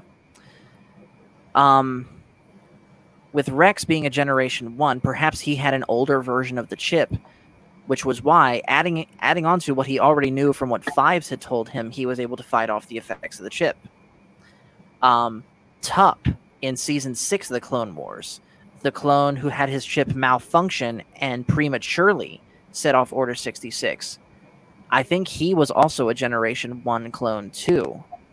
So, perhaps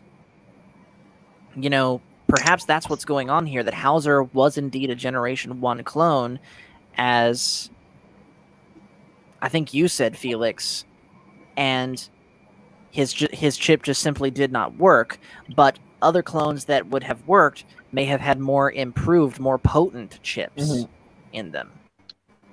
But again, we don't know this for sure. Yeah. So what do you think's going on, Eddie?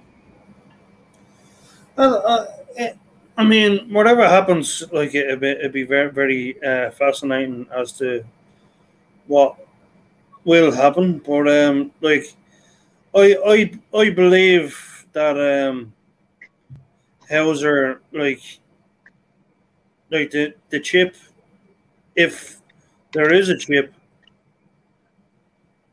like inside his head, I believe that like it's either not switched on or there's no chip there at all. Yeah, I gotcha.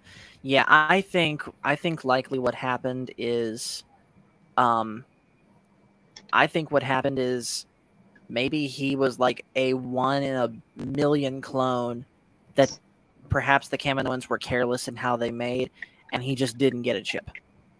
Because that's the only thing that I can think of to make sense. Because I know either Michael or Jonathan mentioned this, the idea that maybe he had had his chip removed. There's two things wrong with that idea.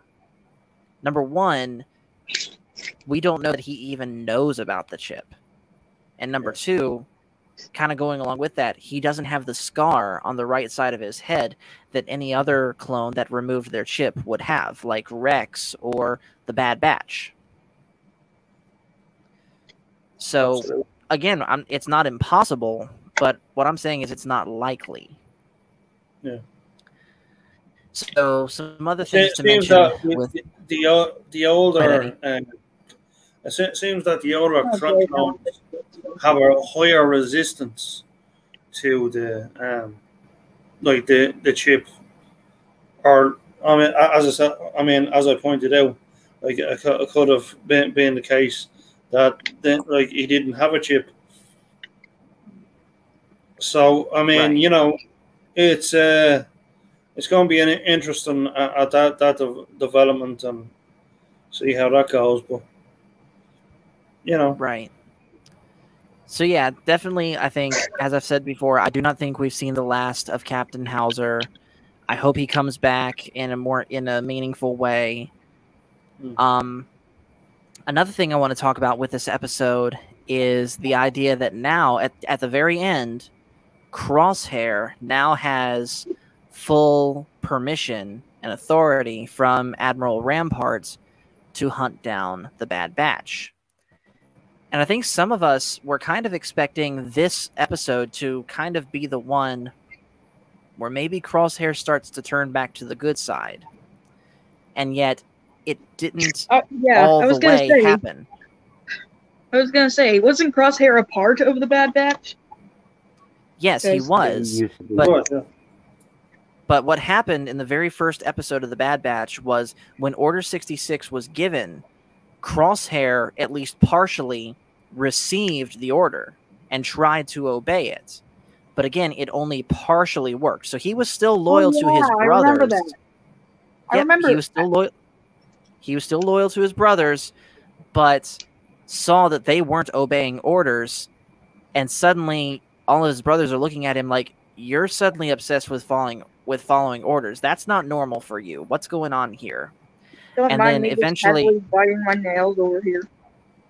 Yeah, and then of course the Kaminoans take him aside and amplify the effects of Order 66 in his head to make him fully on the side of the Empire, where he has been to this point. Dang. But some people... No, get away. Oh, no. What's going on? What's going on, Rhiannon? Splatoon? Okay. Surprised I survived that unstable condition. Yeah. Hey, Rhiannon, would you be able to stop playing Splatoon for a little bit and focus on the conversation? Yeah. Yeah. I'm in the middle of the match, though, so maybe wait a couple minutes. Exit the lobby after you get done with the match. Okay. Then tell you what, if you wanna keep playing Splatoon, then I'm gonna go ahead and ask you to go ahead and pop off if that's what you're gonna do. Oh no, because it's fine. I disconnected anyways. Okay. Why bad internet? Okay. I just want to make sure, because I want everyone in here to, pay attention and be an active part of the conversation as much as they can. I don't want to call you out anymore, but it is being a bit of a distraction with you playing the game. Sorry. All right. So, anyways, back to what I was saying. Why I stopped playing. Some people had theorized that that perhaps Crosshair was able to start coming back because in the episode just after when the Bad Batch get their chips taken out, Crosshair catches up to them on Bracca, hunts them down, and tries to basically smoke them out by turning on a jet engine, but it literally backfires on him, and he gets a full jet engine blast to the face, like seriously messing up his face. Ouch. And some people had theorized that the intense heat and radiation from that like melted down the chip in his head to where it's not functioning anymore. And this kind of transitions into what Green Lantern just said here. He says, I don't know why, but I feel like Crosshair is acting like a double agent and is going to rejoin the Bad Batch. And he's not the only one that thinks that. I think this too. That right now, the chip's not working in his head, but he's still playing the part of, you know, being on the side of the Empire until the opportune moment where he will eventually rejoin the Bad Batch. Because if you look at the scar on his head from the burn, it's on the same side of his head as where the chip is, albeit a little bit further back. So, Well, so basically my question here to everyone is, do you think Crosshair is indeed going to redeem himself and rejoin the Bad Batch, or do you think he's going to stay bad the whole time and basically die a villain? Because to be fair, the show does need a villain, and Crosshair is kind of filling that role pretty well. well, I don't know. I probably my should. opinion, if Crosshair is playing a double agent, it would be wise of him to just wait till he can really stab the Empire in the back, because he's the kind of person to plan things out. You're a bit quiet, Jonathan. I can't hear you that well. Yeah, John, you should probably either sit up or bring your phone a little bit closer to you because we can't really understand you. I think he's using his Okay, let me say that headphones. again. I'm being quiet because it's late and almost everyone's asleep except me. Can you hear me now? Yeah, we can hear you. Alright, so what I did say was, if Crosshair is being a double agent, I think he's gonna wait till the time he can really stab the Empire in the back. I think Because you're he's the kind right. of person who plans things out. Right. And Eddie and Felix, what do you guys think about this? And you, Michael. Well, let's just assume that they are going to would use Crosshair as some sort of redemption story. I do believe that there's a lot of room to where they could bring in a new villain or an old villain, where they could continue with the villains of, I don't know, who's the guy that's creating the system that's pretty much commanding Crosshair? Admiral Rampart? Yeah, him. And then they could also make more of Lamasu, or whatever his name is, the villain. Right. Just because it's been a while since we've seen him on screen. Maybe at least like 3 episodes. Right. What on earth Yeah. is this dog? Let's see. They could also elevate Cad Bane into the position of villain. At least like the villain that's actually out in the field trying to get things done, with Lamasu being the guy giving him the orders, because we know that the two are working together right now to allow Lamasu to basically make Omega a test tube baby. Mm-hmm. So I can also see the possibility of how they could introduce Thrawn into the Bad Batch, but I don't know if that's too soon considering they name dropped him in a Mandalorian. How would they do that? Well, I can imagine that they could always pretty much give him an origin story on... Let's just assume this. They need a new Admiral guy, or whoever. And then we have newcomer Grand Admiral Thrawn. And pretty much he basically absolutely trashes on the Bad Batch, but just because of how good of a tactician he is. Right. And hey, real quick, Rhiannon, I heard you fussing at someone over there. Is everything okay? She was probably fussing at her cat. I see. I do not have food, Luna. Go away. If everything okay, Rhiannon? The dog. Okay, I understand. I got a drink. She's coming over to pester me. Yeah, sorry about that. I gotcha. All right. Well, Eddie and Felix, what do you think is going to happen with Crosshair? I think Crosshair is gonna be the redemption story in the Bad Batch. I think a greater evil is gonna come in the last 4 episodes. And that's my prediction. A bigger villain will show up.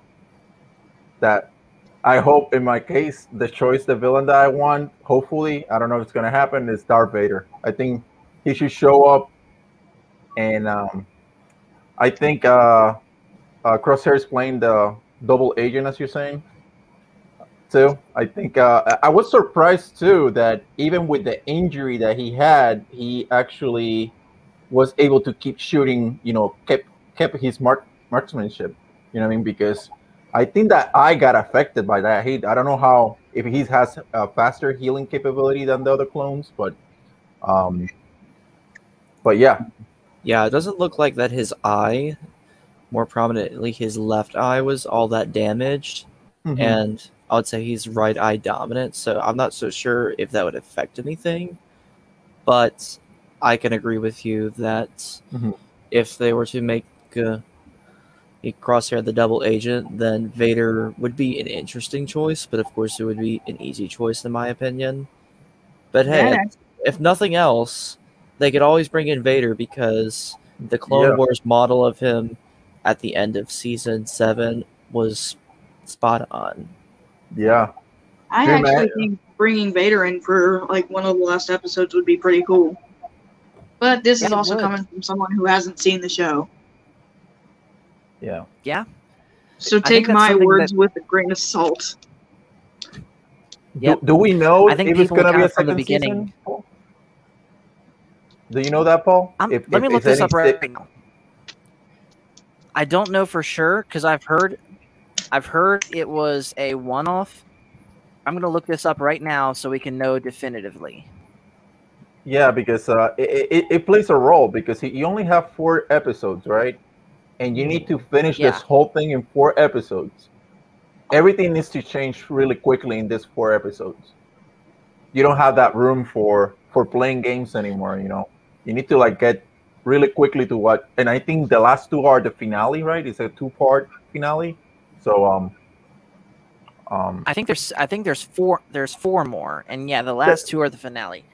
Yeah. And by the way, I just looked this up.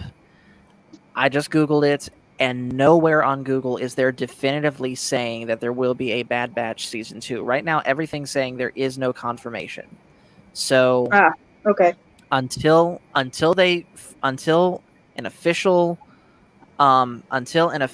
source says that there will be a Bad Batch season 2, I think it's safe to assume that this is going to be a 1-season sort of deal.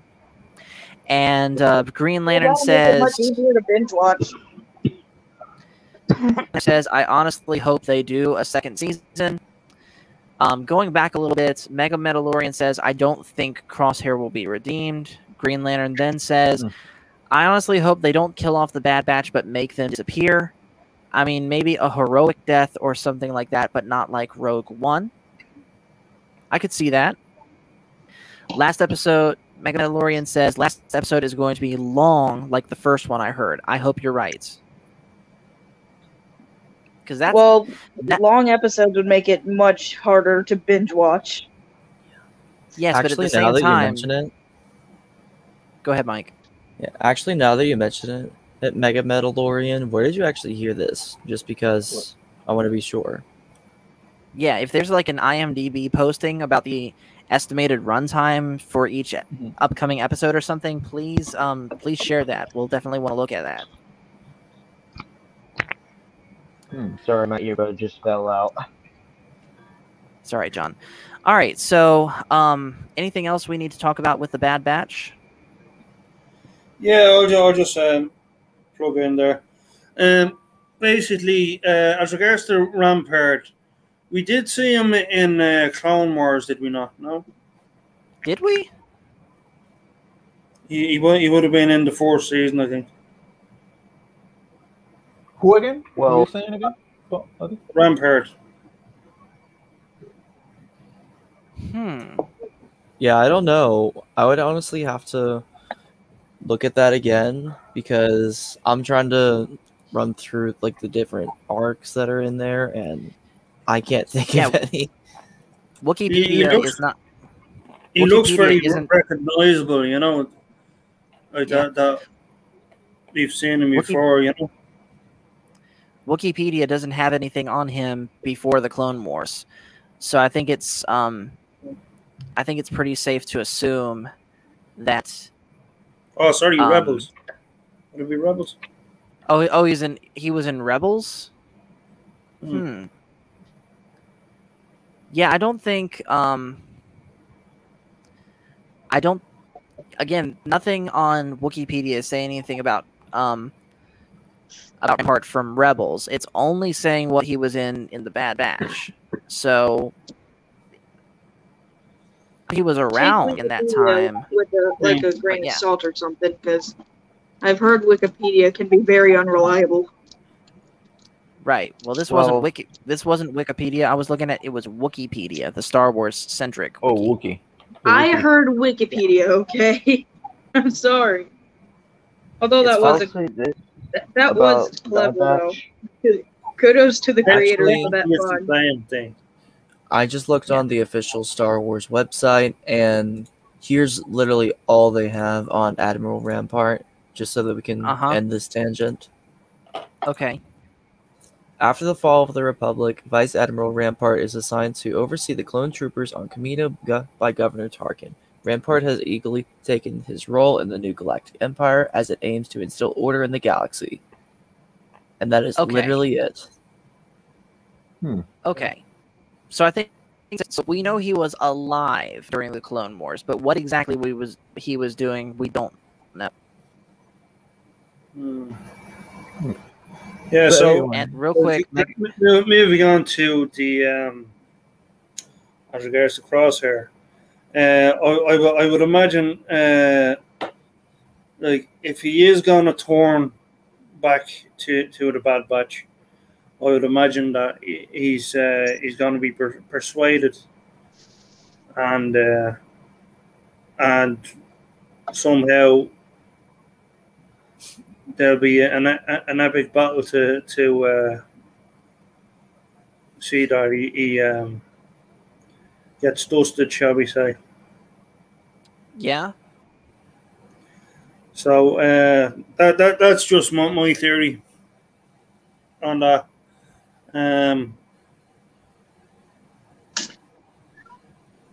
So just those 2 points, I guess. That I want to Do not mind the random Gary sounding noises. I have one of my cats is in here. And he's a very talkative feline. What were you saying, Rhiannon? I couldn't understand what you were saying there.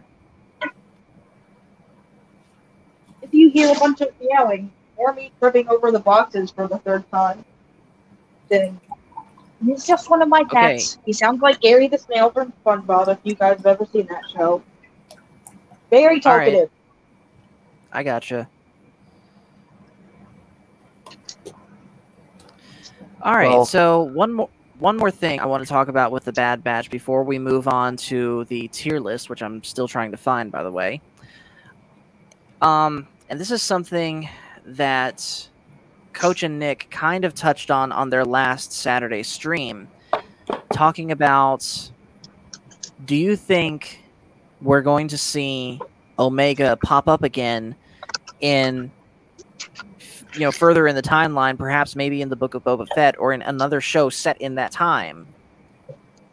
And going further with that, do you think we're going to see Omega and Hera together? And Felix, you go first on this one. I believe so. I had that feeling that Omega will survive this series, and she will get together with Hera later on. It could be in the Book of Boba, or in it could show up in Ahsoka. So I Yeah. think it's possible. It's possible. Um, that's my theory is that the Bad Batch will sacrifice themselves to save Omega at the end because of a greater Yeah. evil coming in, like Darth Vader, and then they sacrifice themselves. You know, they get killed either by Darth Vader or an offensive force, and Omega gets safe. So Yeah, yeah, I think it's you're possible. right. Well, Isn't Omega the female clone? Yeah, she's, Yes, Okay. Omega is a unaltered female clone of Jango Fett, which I know sounds like oxymoron, but what they mean by unaltered is she does not have an inhibitor chip and she does not have growth acceleration. Yes, she's a girl, but I think that's just how her genetics happen to happen. I don't think that was something that the Kaminoans intended for. I think I may have said this in the stream chat one day, but I actually predicted a female clone with me and my friend. It was a role-playing game with my best I know friend. which one she I'll is. withhold her name for privacy reasons. But, I know which one you're referring to, Leanne. yes, Jonathan knows which one, but yeah, and Omega is embracing her lineage. You know, her because she said that the Bad Batch is her brothers. So Right. yeah, and I think that's she's already embracing that, you know, that lineage and who she is. So Yeah, I think you're right too. So yeah, I think she's going to pop up in the Book of Boba Fett. This is just my prediction. I don't have anything to support this, but I think she's going to pop up in the Book of Boba Fett, and she is going to sort of partner up with Boba, but almost be his opposite. Like be way more have way more morals, you could say, than Boba Fett would. Like a greater sense of right and wrong. like the two ends of a magnet. Yes. Paul, do you And see her? Mega Mandalorian. At 11, I will have to leave because that's when I'm starting to go to bed now. Okay, Someone got I gotcha. pinged. All right, so yeah, Mega Mandalorian says Omega could show up in Book of Boba Fett, Ahsoka, maybe even Rangers of the Republic if that show happens. Yeah. But yeah, Rangers of the Republic. That's not happening unless Gina comes back, which that's a whole different conversation we could have. Who? Well, I'm And gonna Green trace Lan- back to the. Green Lantern says, just throwing this out, has Lucasfilm come out and said there is only one season? They have. They have? Yeah. Okay, so they have. All right. You were gonna say, John? Well, I'm gonna trace back to our talk about if Darth Vader could come back. Well, if he does, do not make him weak. Make him, I agree. Oh yeah. for lack of a better term, a supervillain. Yeah, make him repeat your original phrase. You kind of cut out for a second. I have an interesting theory, if I may. Go ahead, Eddie. Yeah, basically, like I don't think Darth Vader is going to be in it. I would imagine that the Grand Inquisitor or one of the Inquisitors will be taking on the Bad Batch, and like they would be basically the main evil aspect to it. You know, it's kind of a lesser theory than Darth Vader, but I mean, you know, it's like it's just like we're quite like I mean, let's put it this way. I mean, let's follow suit here. Like down through, like we like. I mean, especially for one division or like the past series of like the Star Wars or certainly the sequel trilogy. Well, I mean Eddie, we lost you. Eddie, can Probably you hear just me? his internet. Yeah, Could most be likely. Maybe you're loading. Okay, well, can anyone else? Can everybody hear each other, basically? Well, Yeah, I never can mind. hear. I can hear. He Right. dropped. Yeah. Can Rhiannon, can you everybody hear else us? hear me? Yes, I can hear you. I just Yes, and I can hear you too, couldn't. John.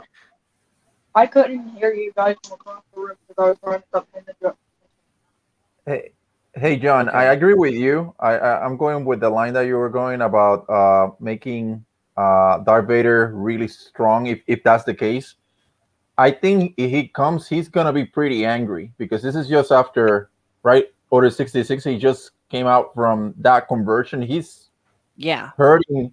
He's hurting really bad. If he shows up, we're gonna see him in full glory. There, He's guys. gonna be with no remorse. Eddie, can you hear us okay? Yeah, we can hear you. Okay. I don't know what happened there. Okay, we can hear you. I need to move. Yeah, real I quick. can hear y'all fine. Yeah, that's so all right. basically, going on to my point. It's a kind of lesser villain than obviously Darth Vader, but I mean it would be a Right. good addition to the Oh crap! and a great finale to the Bad Batch. Right. In fact, I think what's most likely to happen, because the Bad Batch takes place so close to the end of episode 3, that if we can get Darth Vader, great. But I'd want them to give us Rogue One Vader. However, being this close to the end of episode 3, given the fact that Anakin is still getting used to his Darth Vader suit, and we know that he pretty much had to relearn everything when he got put in this suit, how to walk, how to fight, all that stuff. And that's why I don't say think the Inquisitor. Darth Vader, I don't think it's likely that Darth Vader is going to show up and get involved. I think if we see Darth Vader at all, it'll be on a hologram of the Inquisitors, say, talking to him, saying, "Mission accomplished, the Bad Batch is destroyed," or something like that. Yeah. But if we were to go with the Inquisitors, what if they showed us Inquisitors we had never seen before in a show? Like, say, for example, as a little bit of fan service for those that have played Jedi Fallen Order, and Michael, I know you'll know what I'm talking about here. Yeah. What if they decide specifically the Inquisitors that go after the Bad Batch are the 2nd and 9th sister? Maybe, I don't know. but I don't know. I would feel like that the Grand Inquisitor, which I'm assuming he's going to be the first Inquisitor, would make a little bit more sense. Yeah. Just because at some point Palpatine's going to realize, oh crap, there's actually a bunch of people who are doing dissent. Let's make a bunch of soldiers that aren't necessarily Sith, but are still freaking dangerous. Yeah. And I could absolutely see him doing that. We'll get the full, All right. the full 9 sisters, I think. Yeah. So yeah, I guess that's it then for talking about the Bad Batch for this week. We'll be watching next week. So I think we're going to go ahead and wrap up jump-ins for this section. So thank you guys for joining us. So Rhiannon, Felix, and Eddie, I'm going to go ahead and pop you guys out. And John, I'm going to go ahead and pop you out also. Arigato. Soshite. Sayonara. Okay. Thank you guys for joining. Thank you. Bye. All right, take care. Bye, all.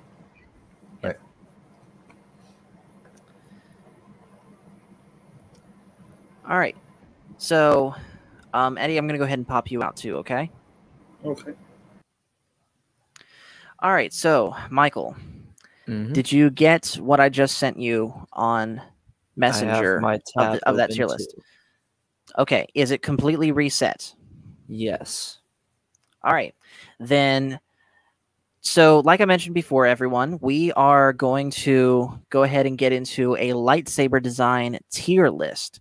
Now, admittedly, we've tried to do this before, but we tried to do it as a pre-recorded video, and we found ourselves just going way too long with discussing it, especially since both of us tried to do both of our tier lists and explain why we were doing what we were doing, and it just took too long for a pre-recorded video. So we decided, you know what?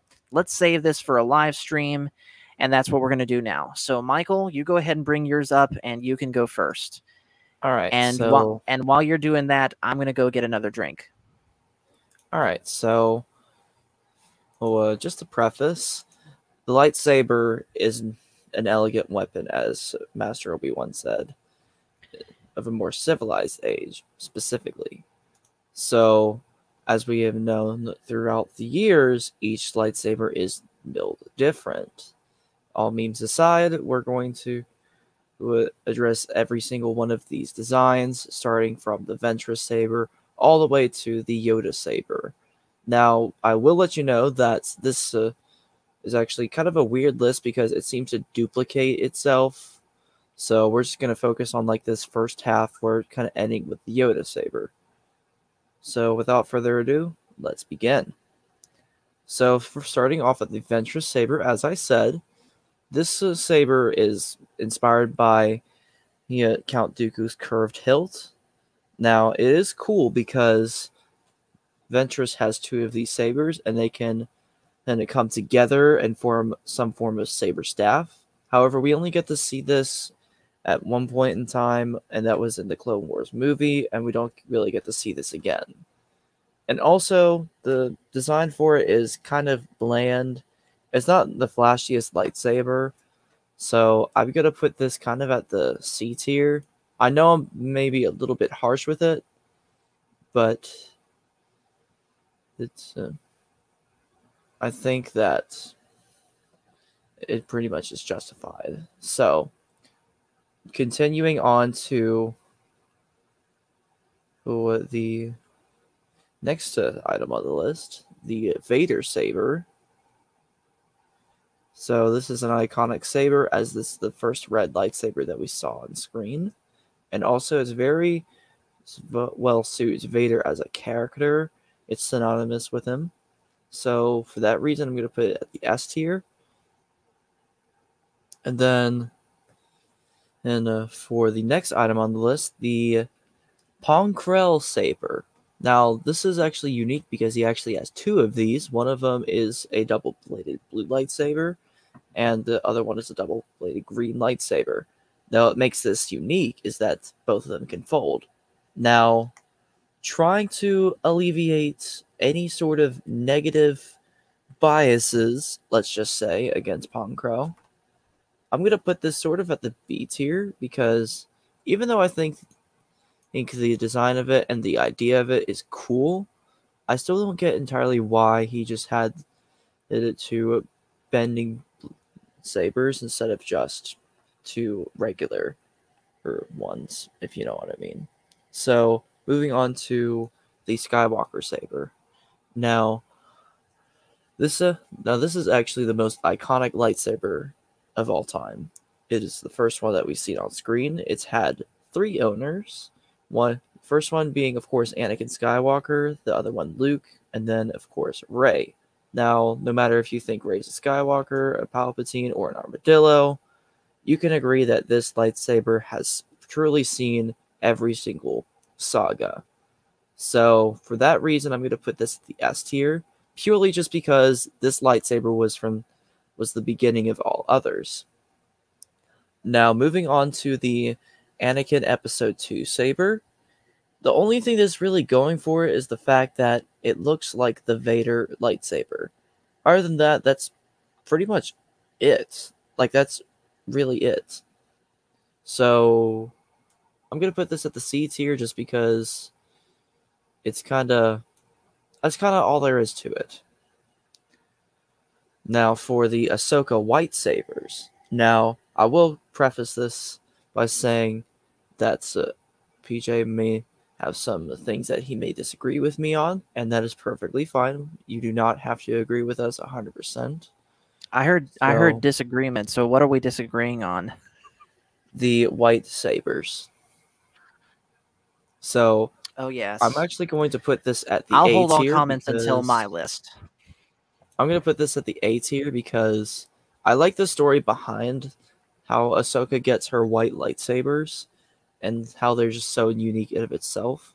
And also it seems like she'd taken somewhat of a similar design to that of a samurai sword in real life, as well as how it mirrors her own original saber design, where she had a Shoto saber and just a regular length lightsaber. And just to clarify, Shoto just means that it's a lightsaber that's shorter than average in layman's terms. Hey, Michael, did you see what Green Lantern just said here?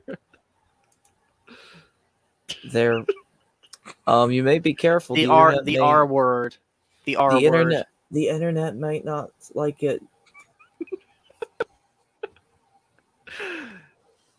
All right. Anyways, continue. Continuing on to generic Saber 1. Now, I say this just because this Saber has actually been sort of reskinned, for lack of a better term, where we've seen Plo Koon wield this Saber, and also Luminara, but of course they kind of changed the colors up on us.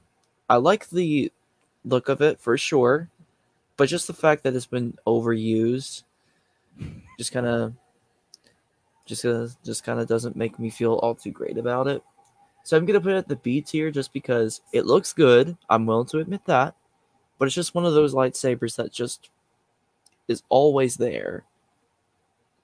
Now for the Kylo Ren saber.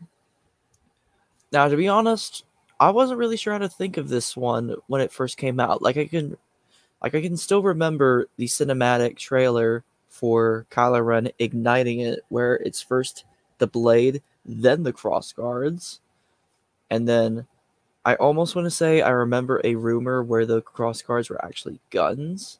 Now, do not typically quote me on that, just because I don't want to spread any misinformation, but when you see him being used in The Force Awakens, you can kind of see the practicality and why Kylo Ren would have such a lightsaber as this.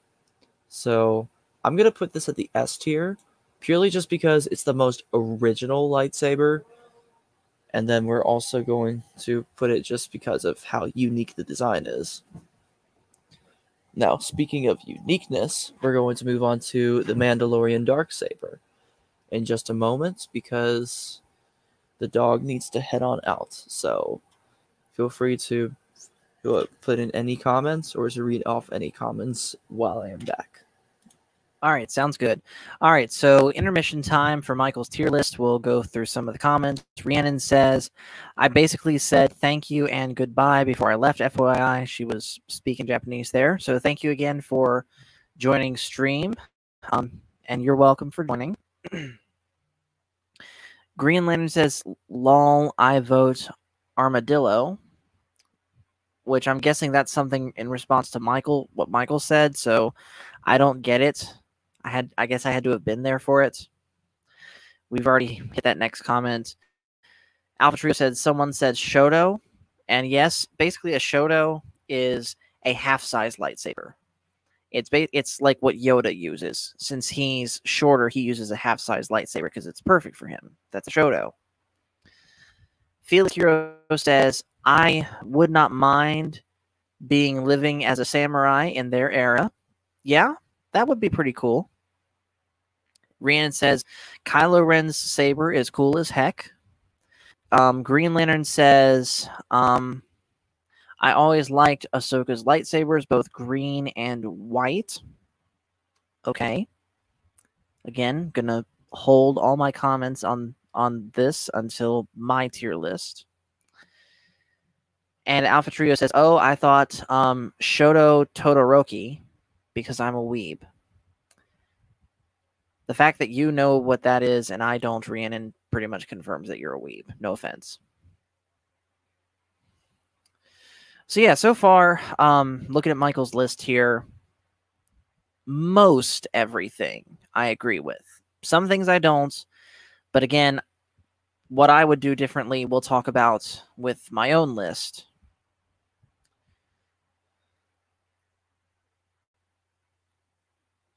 So, let's see.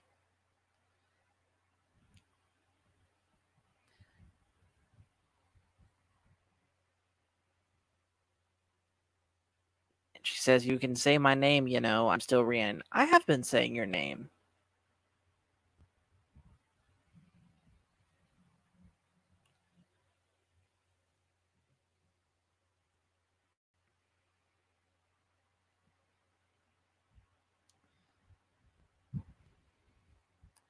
All right, so again, we'll wait for Michael to put the dog outside or bring him in. I don't know which one he's doing. I will say this, though. I am going to get one thing out of the way. Ranking the lightsabers that me and Michael made. I'm going to rank Michael's saber, and then I'm going to ask Michael to rank mine. So when he gets back, and he's done with his list, we'll see what he says on that.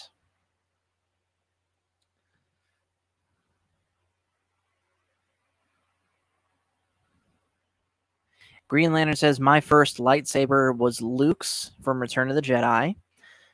And I can see it there in your profile there. I don't think, is that actually your first lightsaber there in your little profile picture there, Green Lantern? Or is that just another version of Luke's lightsaber? Because if that is the actual first lightsaber that you had, that's actually really cool.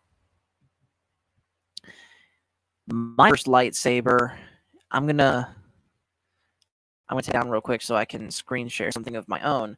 My first lightsaber was Qui-Gon Jinn's lightsaber, specifically the one that had just a normal a light in the base of the hilt, and it had one of those blades that was cut up in 4 sections that kind of telescoped, and you put it down one section at a time. I'm going to see if I can find it real quick. Oh, yeah, here it is.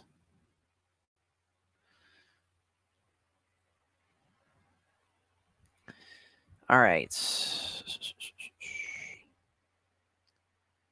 So that's right there.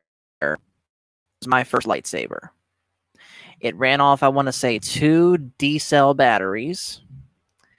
And it, like I said, it was the kind that the blade was in 4 different sections, one here, here, here, and here. And it collapsed down to there. It did not collapse fully into the hilt, but it collapsed about that much. And I pretty much beat the crap out of that thing and loved it. Meanwhile, my dad had the same thing, Darth Maul, right here. And it's a shame that they had to recall it. But yeah, here's a better picture of it. So extended out both, just again disassembled. It extended out both ends, and it was absolutely amazing to play with. And I remember for some reason, because I guess Dad wanted to keep it nice to himself, he kept this in his gun cabinet when he had it, until eventually he got tired of it and gave it to me. And that vintage toy convention that I mentioned before Michael jumped in and we started doing the pop-ins. If I can find some of these sabers from when I was a kid at that vintage toy convention, I will absolutely get it. Because let's see, this one going for on that other one that I bought on eBay. What was that going for again? It's out of stock right now, but let's see. Here I gotta rescreen share since it's in a new tab. What was that going for?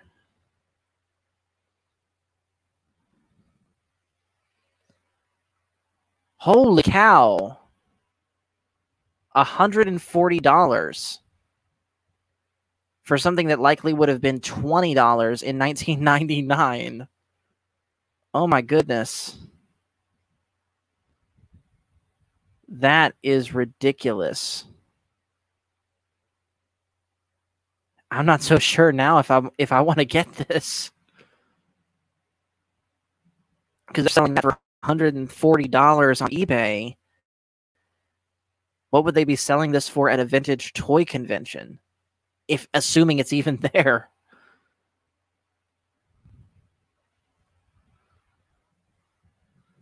Like I don't do this often, and I know my brother, if he's still watching it, if Jonathan's watching, he's gonna kill me for this, but I have to do it for this. Sheesh, or how you do it, I don't know. Yeah. Not very hip with the trends, if you can't tell. But yeah, going back to the Qui-Gon saber, that was my first lightsaber, and I wish I still had it. If I have the opportunity to get it, I will. But if it's going to cost me that kind of money, it may take a while.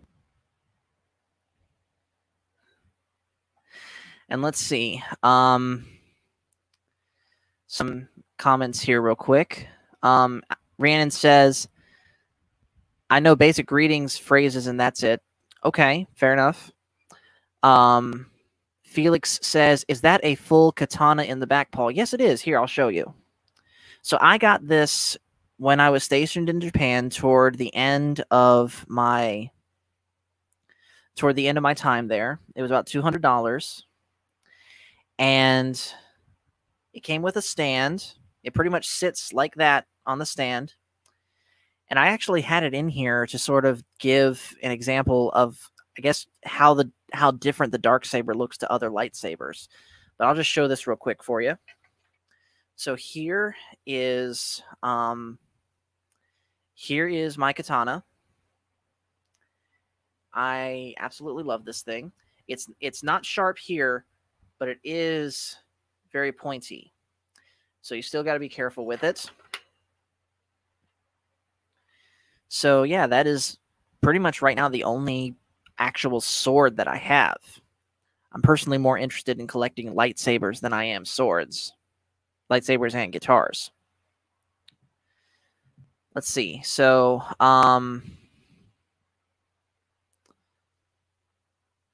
Green Lantern said he got his first one at Comic-Con for $50. Mega Mandalorian says, my first lightsaber was a flashlight and imagination. Awesome. Green Lantern says, well, technically my first lightsaber I got at a garage sale for $0.25.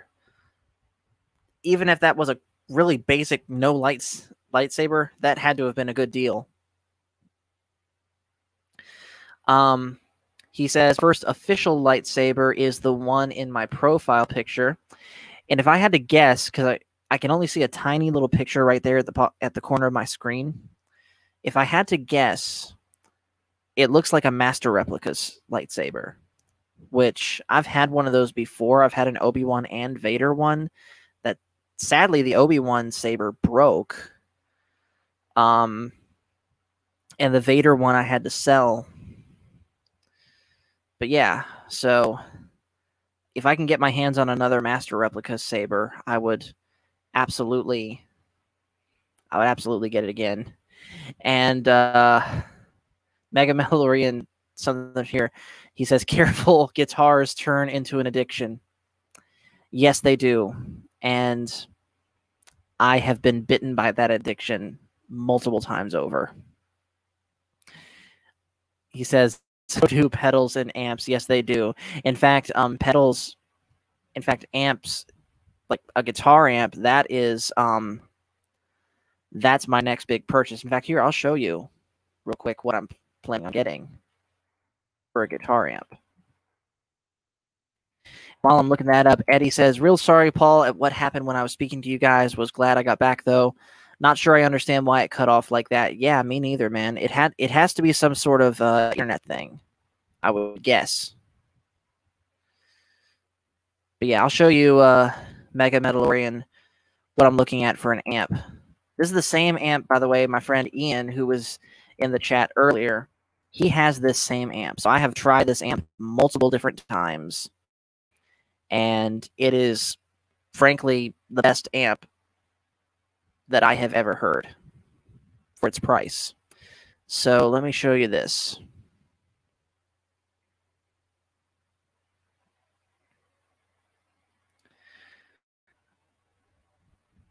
So here it is. This is the amp that I want to get.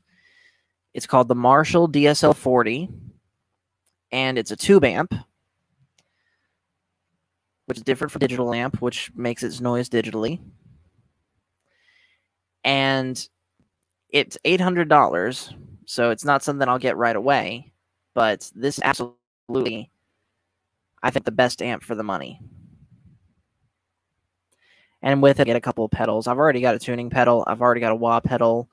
All I really need is some form of distortion and a delay pedal, built-in reverb here. So, yeah, that's pretty much going to be my rig. And then on top of that, I have an electric guitar that I would run through it. Maybe at some point I'll get another Strat, but I'm in no hurry. But yeah. So let's see. Green Lantern says we got the only two left. Someone already got Vader Saber. Understandable. I'm sure it was a very hot commodity there. Felix says, guys, I need to go to sleep. Thank you for letting me in your stream. Well, thank you for joining us, Felix. And remember, as you go, the Force is family. Sleep well. Rhiannon says, gotta go, guys. Thanks for having me here. Thank you for being here, Felix. He asks, is it a 2x12? No, it's not. It's a 1x12. All right, we're back, Michael. Me and Mega Metalorian, we're talking Guitar Gear. All right, so I'll bring your list back up. All right, so I do apologize for the interruption for earlier, but moving on. So I wanted to move on to uniqueness as we were transitioning from the Kylo Ren saber to the Mandalorian Darksaber. Now, this is an interesting one. Blocked and reported, Rhiannon. Just kidding. Yeah. So, this is actually an interesting one. So, it's not your conventional lightsaber. I will say this. It is a black lightsaber. And for some of you in the comments, yes, it is a lightsaber. It was first introduced as a lightsaber by Pre Vizsla. It just so happens to be colored black. And not only that, but it's also flat, like your typical sword. And the way that it's passed down and the story behind it is actually rather interesting, where now, in order for you to gain it, you have to earn it in combat from your opponent. And not only that, but it's also a sign of authority over all Mandalorians, for all who wield this blade. So, for that reason, I'm going to put this on the S tier, and I'm going to put this all the way to the left. And so, for the Count Dooku saber, a little earlier I said that this is actually what's inspired Ventress's red sabers, and by far this is a better looking version of it. And, I don't know, I want to say this is actually going to be in the A tier, just because of how well put together it is. And also how unique it is, just because we didn't get to see one until episode 2. And I almost want to say that this design also somewhat inspired Savage Opress's sabers, just because the claw on the emitter is actually similar to the claws on his lightsaber emitters. And so moving on to the Ezra Bridger Blaster Saber. Now this is actually an interesting one as well. Not only does it function just as a regular lightsaber, it also functions as a blaster. So if you guys ever seen the movie Iron Man, or if you haven't and you've been living under a rock, it's kind of like that one line where Obadiah says Tony Stark was able to build this in a cave. This referring to an arc reactor and with a box of scraps. And we didn't really get to see Ezra construct his lightsaber, but we can infer from different parts of dialogue that he actually built it from pretty much spare parts, whatever was around the Ghost crew. Now, it is a funny looking design just because it looks like a staple gun, if we're being honest. And so for that reason, I'm actually going to put this on the A tier, but a little bit more towards the right side. It's a very innovative design, and it's very practical in combat, where we saw Kanan Jarrus use the blaster part to kind of catch the Inquisitor off guard. Now, moving on to the Season 3 Ezra Saber. I don't know how to think of this. It's kind of generic. There's no real story to it other than it's green and it looks a little bit rugged. But I don't know. That's about it. Like, it's almost like if you stripped away all the paint and the finish off of Luke's saber, then you would have Ezra's saber. So I'm going to put this right here just because I think the design is interesting, but that's about it. Now moving on to the Inquisitor saber. Now, there are actually different variations of said Inquisitor saber, where this one in particular is the Grand Inquisitors. So the first one that we get to see on television. And what this does is that it acts as like a double-bladed lightsaber, but not only that, the mechanism that is like a circle-shaped actually makes the blade spin. Now, admittedly, as to how this really works, just because I've always thought of lightsabers to be linear, just because you had your power source, which shot into the crystal, and then taken into the emitter. So it's all very linear. And as to how it can be able to spin like that without causing any damage is a little bit weird to me. And I really don't know how practical or if it's even possible. I mean, it's clearly possible just because we see it, but just thinking about it, it doesn't make any sense. Now, admittedly, its greatest strength is also its greatest weakness, as exploited by Kanan Jarrus, where all he did was put the lightsabers that he was wielding in through the handle and basically sliced it in two. So for that reason, I'm going to put it on the B tier just because it's an interesting design, but it just does things that are a little bit far-fetched, even for Star Wars, if we're being honest. Now for the Gungi wooden saber. So I want to say this is another unique saber in its own right, purely because it's the first one that we see that's made of wood. Now, in the story of where Gungi the Wookiee actually builds his lightsaber, it's said that the in particular kind of wood that he uses is as strong as metal. And it also kind of shows like how he was able to build it as well. You can see all the different moving parts. So I'm going to put this almost next to Count Dooku's saber, but not quite above it on the A tier. Now for the Kanan Jarrus saber. So what's interesting about this one is the fact that it can be taken apart by him twisting off the emitter, and then you wouldn't even know that he would have a lightsaber. It's almost like a concealed carrying lightsaber, if that makes any sense, where to a regular person, it would look like just another piece of scrap or a different tool. But when he puts it together, it forms a weapon. And it's also the first lightsaber that we see in Star Wars Rebels. And I don't know, I think it's an interesting design, for one thing, as it does have somewhat of a guard, but not as much of a guard as Kylo Ren's, for sure. But I'm going to put this sort of on the B tier above Pong Krell's sabers. Pong Krell. Now we're going to alleviate any negative biases as much as we can. After all, this is a family-friendly channel. I had to do it at least once. But moving on to the Revenge of the Sith Kenobi saber. So I'll lead into this a little bit. I do think it's an interesting design, and I do believe it was inspired to be the design choice of Luke's green saber. And also, I do feel like it is synonymous with Obi-Wan as a character, as we don't just see this in Episode 3, but we also see it in the Clone Wars as well as in A New Hope. So I'm going to put this at the S tier, just above the Kylo Ren saber, but below the Vader saber.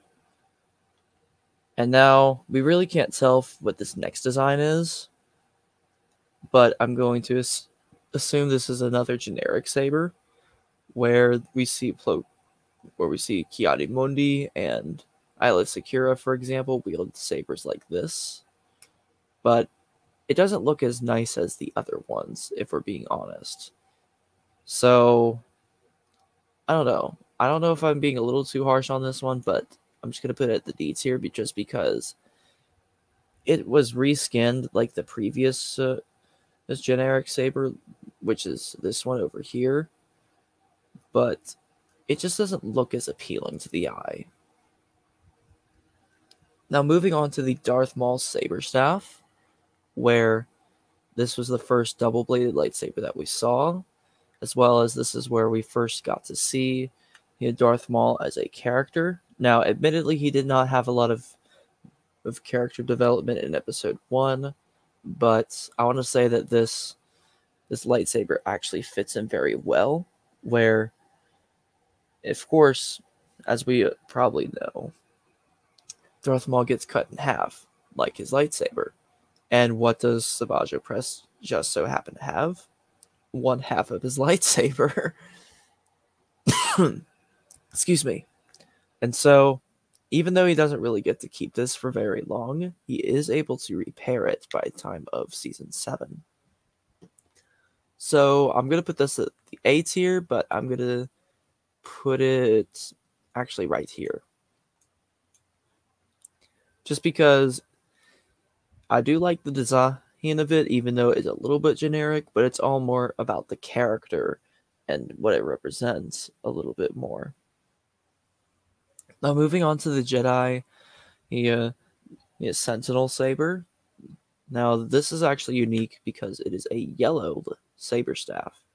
However, instead of having two long blades, it actually has two Shoto saber blades, which are approximately about 26 inches if we're going to go by typical standards such as Saberforge, as they describe their Shoto blades to be roughly 26 inches.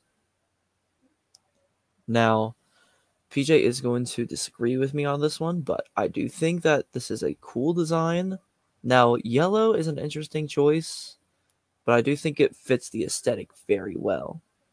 So, and also I do think that this is also another one that folds like Pong Krell's, so that kind of messes with me a bit, but I'm going to put it just above Pong Krell's again. Now for the Luke green saber that we got to re-see in The Mandalorian, but was introduced in Return of the Jedi. Now, I alluded to this earlier when I was talking about this saber, but this is actually the lightsaber that was inspired by the blue lightsaber that Obi-Wan had by the time of Episode 3. And also, this is the first green saber that we got to see on screen. In fact, fun fact, the decision to make it a green saber was actually done by George Lucas because of the different light contrasts when they were doing the filming at the Great Pit of Carkoon. Because his thinking was that if he had stuck with the original blue, then the camera wouldn't be able to see the lighting all that well. But if he chose green, then you could see it a little bit better, and of course, the rest is history from there. So, I'm going to put this at the A tier, just above the Kenobi saber. Sorry for people in the comments, but I do think it kind of fits just a little bit better. And also just the story of like all the behind the scenes stuff as well. Now moving on to Darth Sidious, where this is also kind of like a concealing saber, as this is a saber that was built to be only used with one hand, typically. And he had multiple spares in his robes when he would pull them out of his sleeve or in different places in his office. And I do like the design of it, as I do believe like this golden color is like an in-universe color that means that they've somehow mastered the Force and Jedi ways. But the thing about it is that he used this in particular material to almost mock the Jedi by almost saying, hey, I've mastered the Force as well. Come at me. And so I'm going to put this at the A tier. Moving on to the Starkiller Crystal Exposed Saber. This is an interesting one just because, as I had said, it pretty much has an exposed Kyber crystal. And it does look like the Youngling Slayer 9000 or the Skywalker Slayer. Now, the thing about it, and PJ might agree with me on this one, is that the fact that the Kyber crystal is the one that's powering the blade, it's going to be extremely hot. And so the practicalities of having an exposed crystal are like none. Like there's no way that you should be able to do this safely. But I'm going to go ahead and put this kind of at the end of the B tier just because of safety reasons. Just because a weapon cannot be functional if in the end it's going to hurt the user. Now moving on to the Ahsoka green or blue sabers, where this larger one is actually her first one, and then this little one over here was her second one. And some of you may be able to see this, but on screen, the little one is actually a yellowish green color. Now, some people will ask, well, why doesn't she have yellow? I do believe that's a decision by George Lucas, as they believe that yellow had a different significance. Now, I like this just because, for one thing, Ahsoka is one of my favorite characters, as well as how it kind of changed. In fact, I want to say a funny story about how Disney kind of retconned the Ahsoka novel, where in the novels, the Siege of Mandalore had her using her original green sabers, but they were retconned to be blue. But it still works because there's no matter like what color you have of Ahsoka can pretty much have any color and it'll look good. So I'm going to put this kind of past the Dooku saber right here. Now for the episode 1 and 2 Kenobi saber, I do think this is interesting just because this in particular design was actually remade in Qui-Gon's honor when he was killed on Naboo. And then after that, Obi-Wan does lose this again, unfortunately. But I do think that just because of the significance of it, I'm going to put it at the C tier. Now, the reason why I'm not ranking it any higher is just because of the fact that, well, it just looks a bit bland. Speaking of bland, I am going to unfortunately rank the Qui-Gon saber at D. Now, just to give where credit is due, this was used to unalive Maul, or at least we thought that he was unalive at that point in time. But just kind of looking at it from a design perspective, it really doesn't have a lot going for it other than it has some silver, some black, and that's really all there is. There's not a whole lot that's special about it other than it's green, but it's not like overused. Now moving on to the yellow ray saber, where yes, yellow is an interesting color, Now I'm going to actually rank this at the B tier, kind of in the middle, just because I'm not particularly sure if yellow is the right color for Rey, but from a design standpoint, I do like the leather kind of in the middle, as that kind of is reminiscent of her home, Jakku, as well as the fact that she seems to have taken parts from her staff, or at least that's the way it seems, to make this saber. Now, moving on to the Cal Kestis saber. Now, this was originally his master's Jar Paul's, but he had taken it in when he survived Order 66. Now, he eventually does reconstruct this and gets it broken again. And then after that, he actually is going to reconstruct it using parts from Cere. Now, I do like this exposed wiring part, where it kind of just shows that you can cut a lightsaber in half like this, or at least a double-bladed one, and it'll still work. And I do kind of like the rustic look on the end of it, but everywhere else just seems fine. So I'm going to put this sort of at the top of the B tier, right there.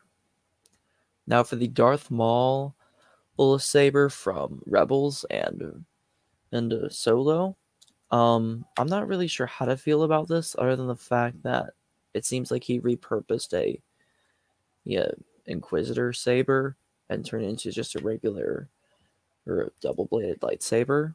Now, admittedly, I will say it's better than just having a Inquisitor saber, in my opinion. But that's really all there is to it, and so I'm just going to put this kind of at the C tier.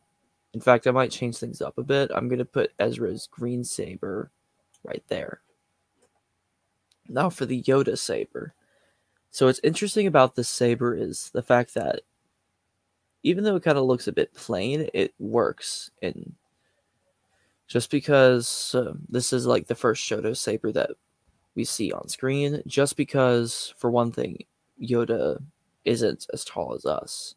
So he's going to need something smaller to fit his hands. And so they also use this in particular saber to pretty much reveal the first CGI Yoda fight. And so I'm going to put this at kind of the end of the B tier just because of the amount of work that was done behind the scenes. And that is my tier list, and I hope I didn't go too long, even though that I did have to have a slight intermission. That's all right, Michael. All right, so before we go to my list, I'm going to throw you two curveballs. Mm-hmm. So number one, and I'm going to take this down real quick. I have two hilts that are not included on that list, and I want to know where you rank them. So first off, what would you rank right here, the Mickey Mouse saber? Funny enough, well, I really don't know how to feel about it, just because, for one thing, it's almost like it's... I will say this.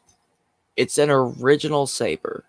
I will give it credit for that. It's an original saber.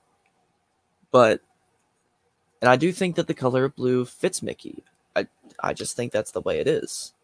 But also, I do think that it's almost like it's copying both the episode 1 and 2 Kenobi saber, as well as making some weird cross breed with the Qui-Gon saber in design. It's just like, it's not that it's disgusting to look at, but you can look at it and you can tell that it just looks a little weird from a design standpoint.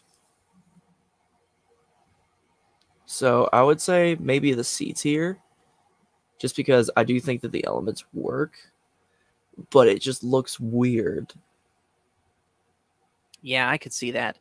And then the other one, and this is something that I literally just thought of. What would you rank my saber? And I'll rank yours with mine. Okay. So what is this? So I can see that you've taken the wooden approach as well as Gungi. And then you've also have the leather. And I also kind of like the almost antique look of the emitter. But I would say, I don't know. It's like everything else is interesting, but then you get to the pommel, and it gets a little bit less interesting. Now, of course, the D-ring probably works better for you, but that's just my opinion. So I think I would rank it at the A tier, but somewhere in the middle of it. Okay, that's respectable. Now, all right. Let me see. My turn. So I'm going to go ahead and so if you're done sharing yours, I'll go ahead and ask you to exit out of that window. Now it's my turn. So I'm going to do mine in the same order that Michael did. And a lot of the explanations that he gave for the sabers is pretty much what I would have to say too. So my list is going to should go much quicker. So here we go. Asajj Ventress's sabers. Again, there's two of them. She, at one point, was able to connect them into sort of an S-shaped saber staff, which is sad that we didn't get to see more of that. They're a very plain design other than the fact that they are curved, but I think that kind of works for her where she's going more for practicality over fashion. So I can respect that. So I'm going to start putting these in the A tier. Next is Vader's lightsaber. And this is going to the S tier because it's an absolutely iconic design. It's the first red lightsaber that we see. And it's also one half. This lightsaber is one half of my favorite lightsaber duel in Star Wars, Luke versus Vader from Return of the Jedi. Spoilers, what I'm going to rank for Luke's lightsaber here. But yeah, as for Vader's lightsaber, it's an absolutely iconic design. It fits him very well, so S tier. Next is Pong Krell's lightsabers. And I'm going to be putting this in the D tier. And no, it is not because I don't like Pong Krell as a character. I do not like the idea of a folding saber staff because structurally it seems like a downgrade to a saber staff like Maul's, for example, that's all one piece and stays, a straight line. All I can imagine is what if the mechanism that folds that thing in and out were to fail while the lightsaber was being swung around? That would end very badly for the person wielding it. So B tier for that one.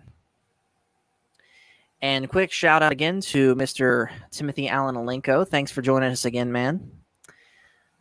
And you were looking at the multicolored One Green Lantern. Yeah, they had plenty of those on sale at Disney World when we were there too. All right, moving on. Oh yeah. So next is the classic Anakin/Luke saber that Rey used. Yeah, the Youngling Killer. Slayer. Or as it's actually known in the saber community as the Greyflex or Graflex, whichever. This is going to go in the S tier above Vader's. So just like Michael, I'm going closest to the letter is how higher it's ranked in the tier. Because frankly, this is the first lightsaber we see in all the movies. It's a very important lightsaber because of that. Design-wise, it's a standard-looking lightsaber, but it still, I'd say, fits very well Anakin's style. And, the brief amount of time that Luke had it fit him pretty well, too. So, S tier. Next is Anakin's Episode 2 saber. And this is basically a more simple version of the Vader saber. And it's one that I really don't have anything bad to say about it, but also really don't have... Actually, no, I take it back. I do have one bad thing to say about it, and that's basically, at least to me, we didn't see enough of it.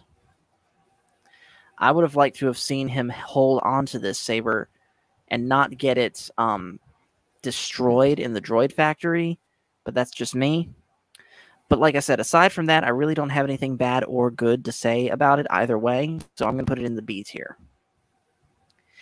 Next is Ahsoka Tano's Rebels/Mandalorian sabers.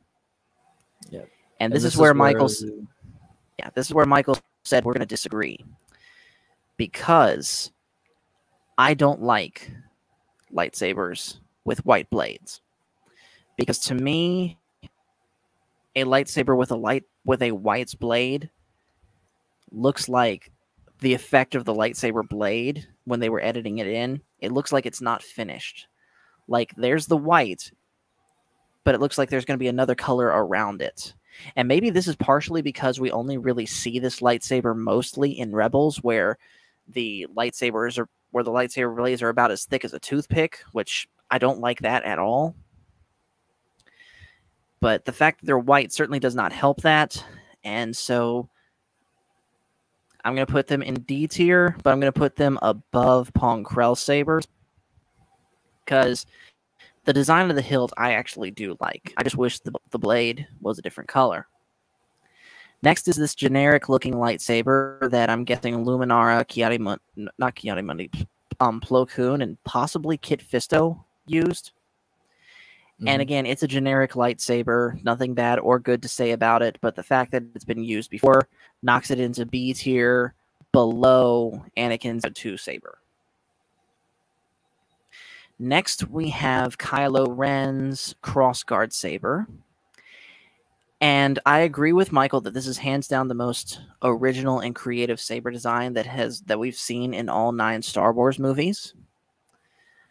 I think it suits Kylo Ren very well, and I think it's actually cool the reason that they have for why it has crossguards. Basically, the fact that the kyber crystal is cracked and the lightsaber and the crossguards work as exhaust ports.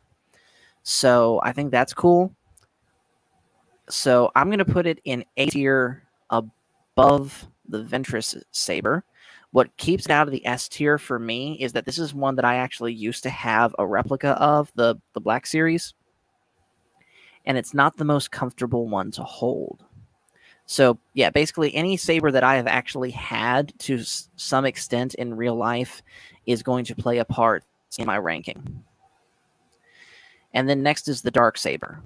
So like Michael said, it's a very unique and different lightsaber.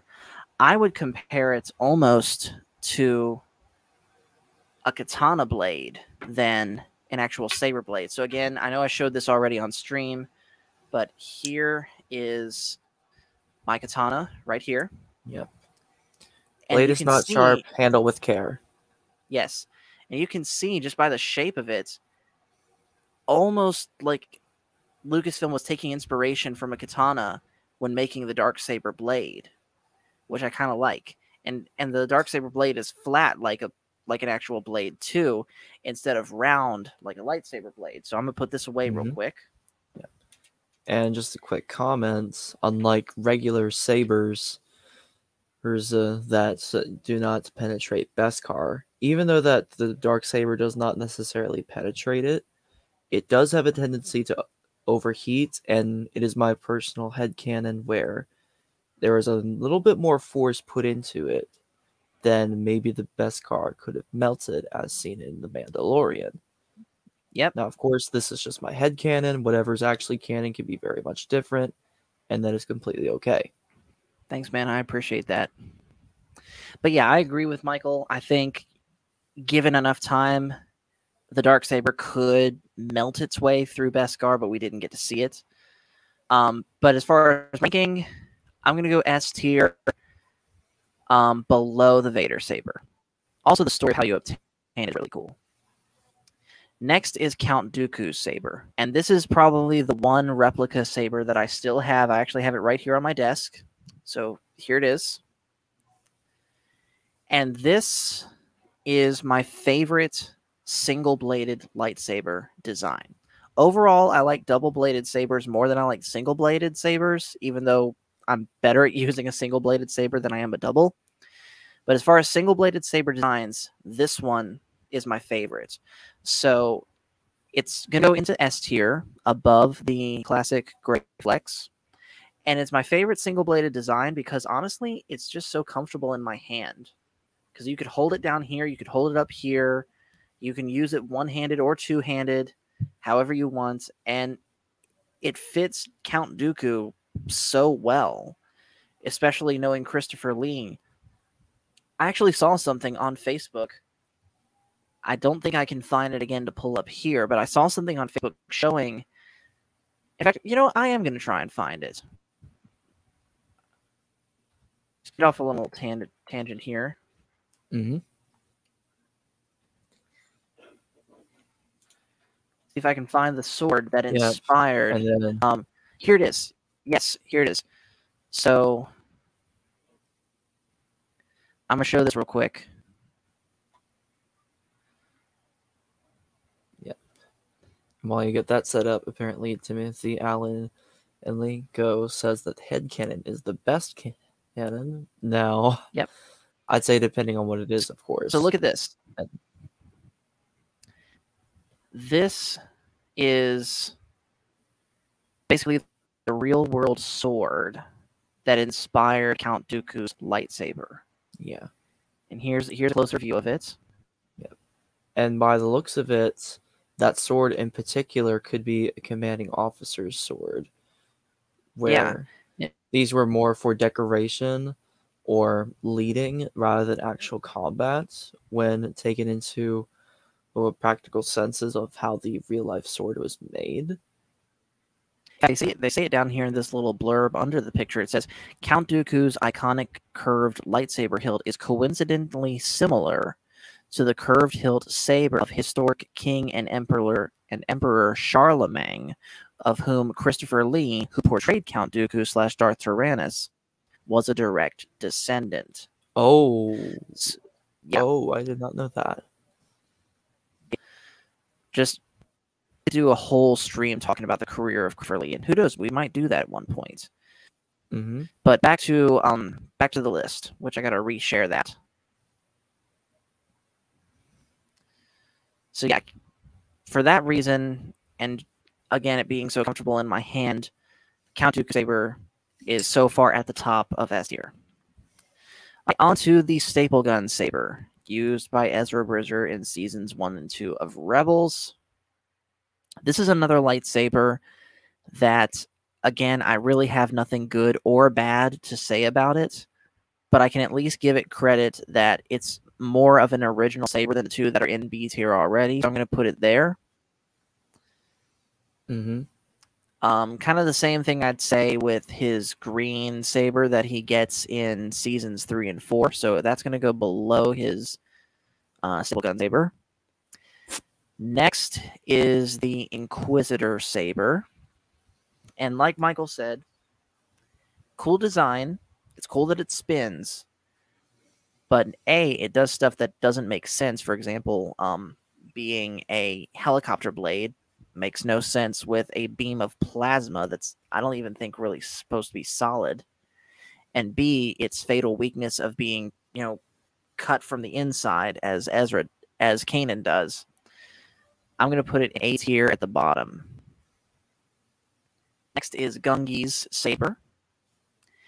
And aside from the fact that it's made of wood, again, it's a standard lightsaber hilt. It's pretty plain, sleek design, which I do kind of like. But I'm going to put it right in the middle of B tier. Right there.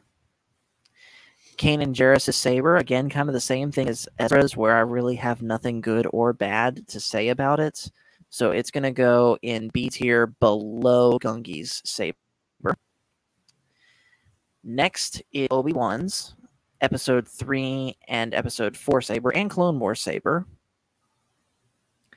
I'm going to put this in S tier. I'm going to put it... I'm going to put it in... I'm going to put above the Grey Flex. Because I'd say this is my favorite single-bladed design, mostly because Obi-Wan, specifically Clone Wars / Episode 3 era, Obi-Wan is like my favorite portrayal of that character. And this lightsaber design fits him so well, whether it's that Obi-Wan or old Alec Guinness Obi-Wan. That's another one that I have had a version of it, albeit a very cheap one, and I loved playing with that thing. It also was pretty comfortable in my hand. So, yeah, S tier.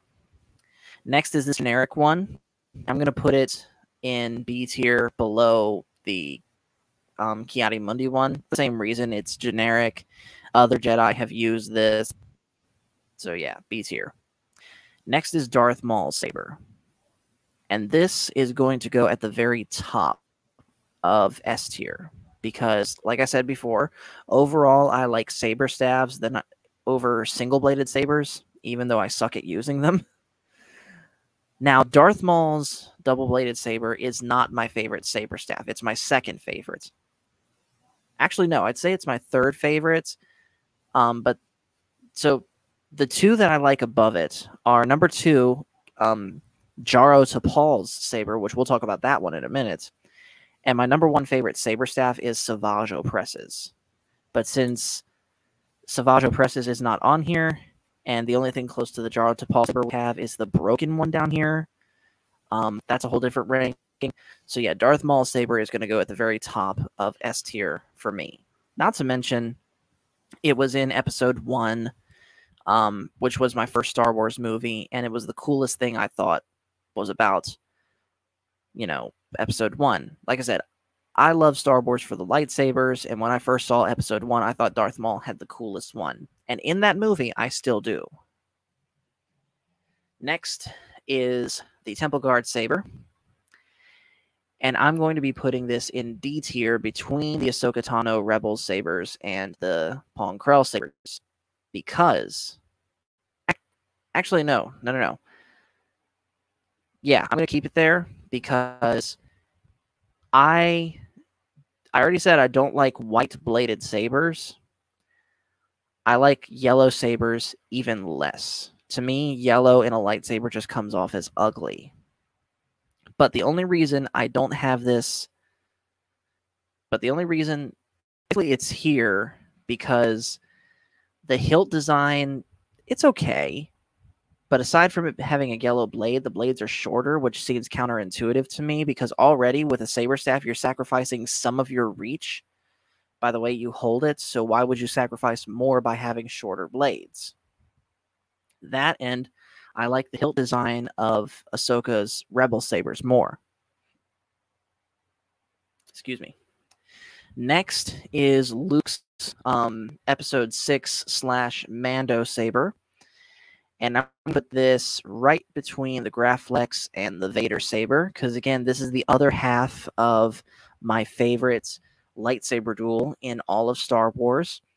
Again, that's Luke versus Vader in Return of the Jedi. And being very similar to the Obi-Wan saber, this is one that I've never owned but would like to.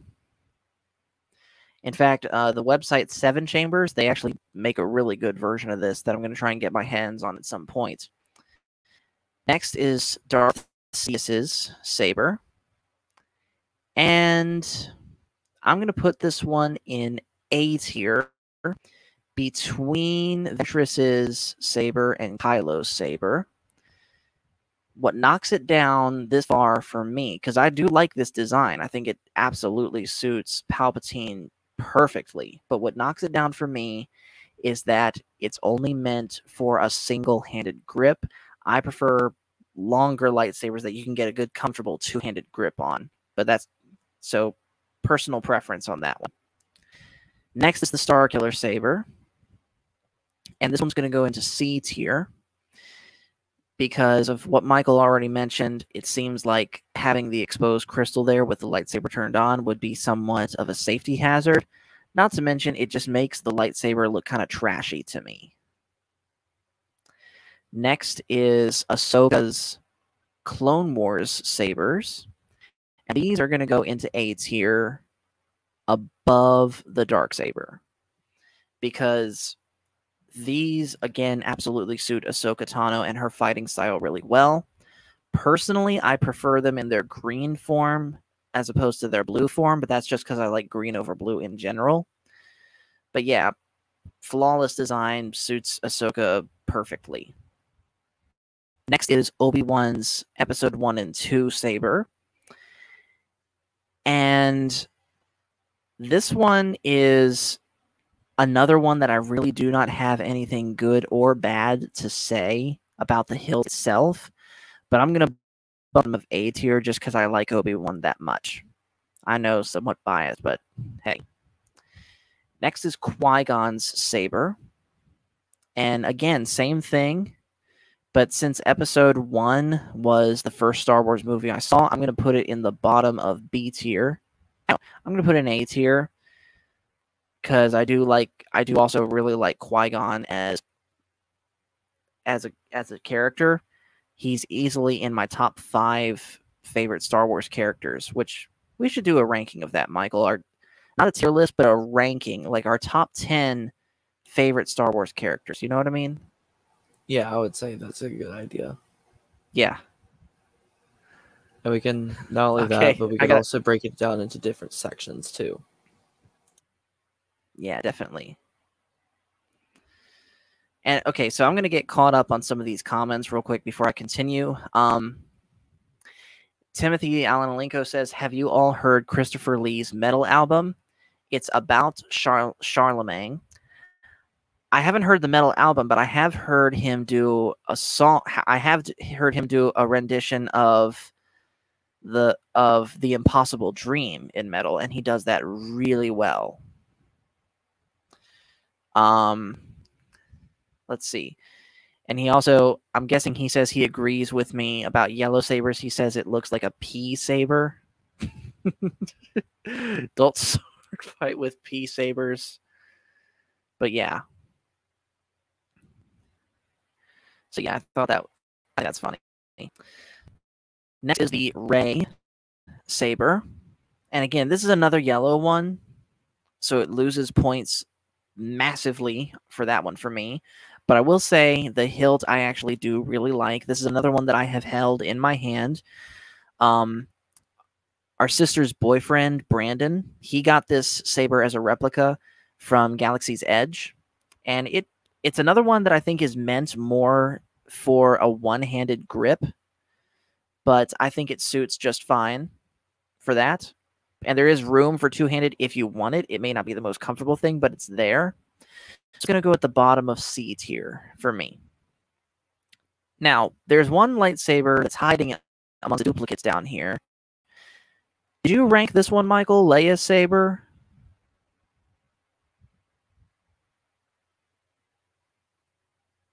Oh, he's not here. Okay, so I'll ask him about that when he gets back. But I'm going to rank it. And Leia's saber, I'm going to put this one at the bottom of A tier. Because again, it's a cool design. I think it suits Leia just fine. It does not look comfortable to hold to me. It looks like it's only made for a one-handed grip right there where those ribs are. It doesn't look very comfortable to hold two-handed or to twirl around or anything like that, which I like to do with my lightsabers sometimes. It's the bottom of here for that one. Next is Cal Kestis's Jaro Tapal saber. I prefer this in its completed saber staff form than I do what's pictured here. But even still, what's pictured here I think is pretty cool. So I'm going to go top of second place of A tier for that one. And then next is, let's see if Michael's back. He's not. Next is Darth Maul's Rebels saber. And this is the bottom of C tier for me. Just because I don't like that piece of metal sticking out the side at the top there. I feel like it would get in the way of a saber staff. I get it. It's meant to be a repurposed Inquisitor saber, but I don't know, that it just doesn't do it for me. I'd like to be proven wrong. This is one that I would like to hold in my hand and see if it actually works, but it just doesn't look comfortable to me. And you're back, Michael. Okay, So quick question before I do my final saber. Did you rank Leia's saber? Because it was on here, and it was right here. It was hidden amongst the duplicates. Oh, I did not. No. Okay, so I didn't even see it. It's all right. I won't make you pull your list up again, but since it's here on my list, where would you put it in yours and why? I would also put it in the A tier and put it a little bit towards not necessarily the middle of it, but kind of in between the end of A tier. That's a little bit closer to the left to the middle. Just because, for one thing, I think blue does suit Leia pretty well, even though we only get to see it on the screen for like a couple seconds with a body double with Carrie Fisher CGI. Right. But even still, getting to see Leia with a saber was pretty amazing. And also the fact that we could see more of it. Yep. But not only that, but it's not like they slapped on just a regular looking saber. They actually made it look good too. Yeah, it's a very pretty saber. Yeah. But like I said before, it does not look, at least to me, comfortable to hold. Yeah. I'd like to. And who knows? I'd like to be proven wrong, though. Yeah. And then finally, Yoda saber. Yoda saber. I'm gonna go between Ventress's and Sidious's saber. Just because, again, I feel like they're perfect for each other. Two lightsabers that are very short handles, and in Yoda's case, a short blade. So yeah, that right in the middle of AIDS here. We'll do it for. So that is my ranking of what's here. Where I would rank the Mickey saber, I would rank it. I'd rank it right in the middle of B tier. That's like the one saber in its truest definition that I have nothing good or bad to say about. It's just okay, it exists. And what I would rank, and what I would rank your saber, Michael. Can you bring it up on screen here? Yep. Okay, so this is my saber. It's going to show up a little bit of blue, but take my word for it, it is purple. Yep. And can we get a zoom in? Yep. And can we get a zoom in on the hilt? Yep. So I'll go ahead and take this off. Here's the hilt.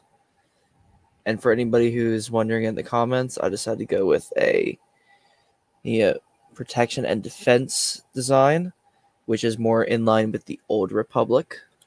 Okay. So I'll give you this, Michael. Your lightsaber is actually way more comfortable to hold than mine. Mm-hmm. Especially with how big around it is. My lightsaber is absolutely chunky. Yours less so. So I would go... Based off what I have on my list here, I think I would go between Yoda and Ventress's sabers in the A tier. Okay. Personally, I like purple. It's not, even though it's not my favorite color of lightsaber, I like purple enough. It looks comfortable to hold, but what keeps it out of S tier, and this is where we start to get more into the out of universe stuff than the in universe stuff, is that when you first had that saber, it would not stay lined up. We had to really fix it up to get it to line up. Yeah. Same with my saber, to be honest with you.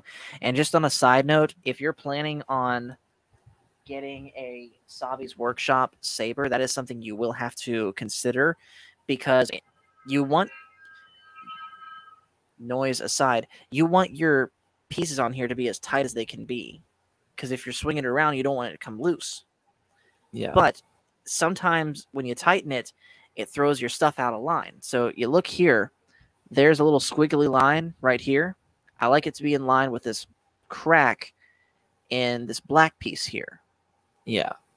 Now, of course, we are saying this, not trying to say that these lightsabers are meant for heavy dual wield or meant for heavy dueling, of which they are not. So yeah, please do not try to beat up your sabers. Yes, absolutely. Take care of these. But I still like this thing to look good. So what I did for both my saber and Michael's saber was get some electrical tape and line the inside of the sleeves enough to basically be a break, allowing the lightsaber to get tighter much sooner and thus line up with where you want it to. So, like I said, yours is an A tier saber, Michael. So yeah, that's pretty much it. So I think we're going to go ahead and call it now. It's very late. We're very tired from work. thank you everyone who tuned in to watch today. Thank you to our guests that popped on today. Tell you what, I know me and Michael, we haven't discussed this, but I'm thinking Thursday night we're gonna have another watch party. We're gonna scratch another movie off our never seen list. Oh yes, the list. So yeah, let's bring that list up real quick. Yeah.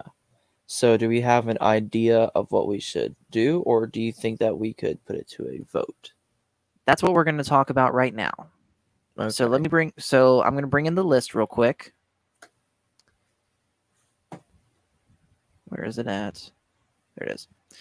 All right. So I said last time we talked about this that we were going to get into the old Star Trek movies as our next big long-term first-time review thing, and we still are. But I think for this coming Thursday, we're going to do just a sort of a one-off movie, a movie by itself. So let's see. I'm kind of leaning toward Jaws. What do you think, Michael? It's an interesting one. I've honestly never seen Jaws the whole way through. I only remember the opening scene, as well as that one scene at the beach where the guy in charge, or like the main character, realizes that something's wrong. Yeah. So that's kind of the way I'm leaning here. We could also do Willow. We could do The Dark Crystal. Mm-hmm. We could do Blade Runner. Mm-hmm. But yeah, And I'm then- kind of leaning toward Jaws. Okay. All right. So for those of you guys that are, well, first off, if you're watching this and you're not in the Discord is in the description of this live stream. You are absolutely invited to join. This is where we're going to be having these watch parties. In fact, I will once again put a link to the Discord in the chat real quick. Yep. So like I said, the Discord is where we're going to be having these watch parties. So here is the Discord link here. And we're going to be doing this Thursday night. You want to say 8:30, Michael? Yes, I do want to say.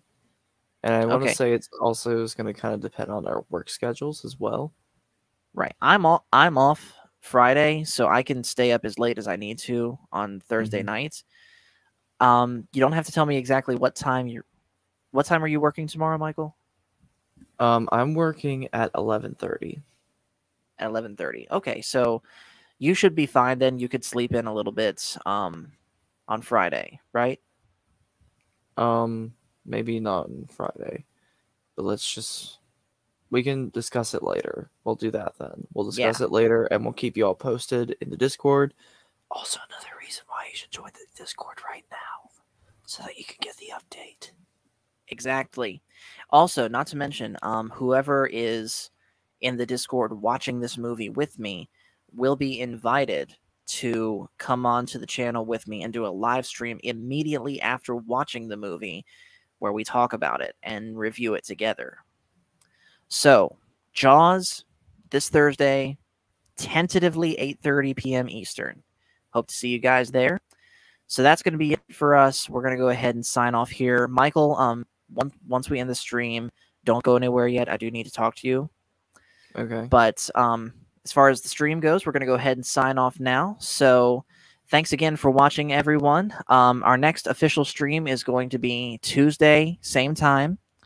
And just remember, folks, with the Star Wars guys, actually, one other thing I do want to mention, I know we put out a video about this before, but I do really quick want to say thank you for getting us past 100 subscribers. Currently, we're sitting on 104.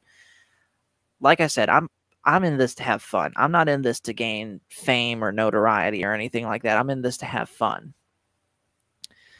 That being said, if you know someone that would like to watch our content, absolutely spread the word. And, you know, we say the Force is family, and the family is going to keep getting bigger. And I'd like to see it get bigger.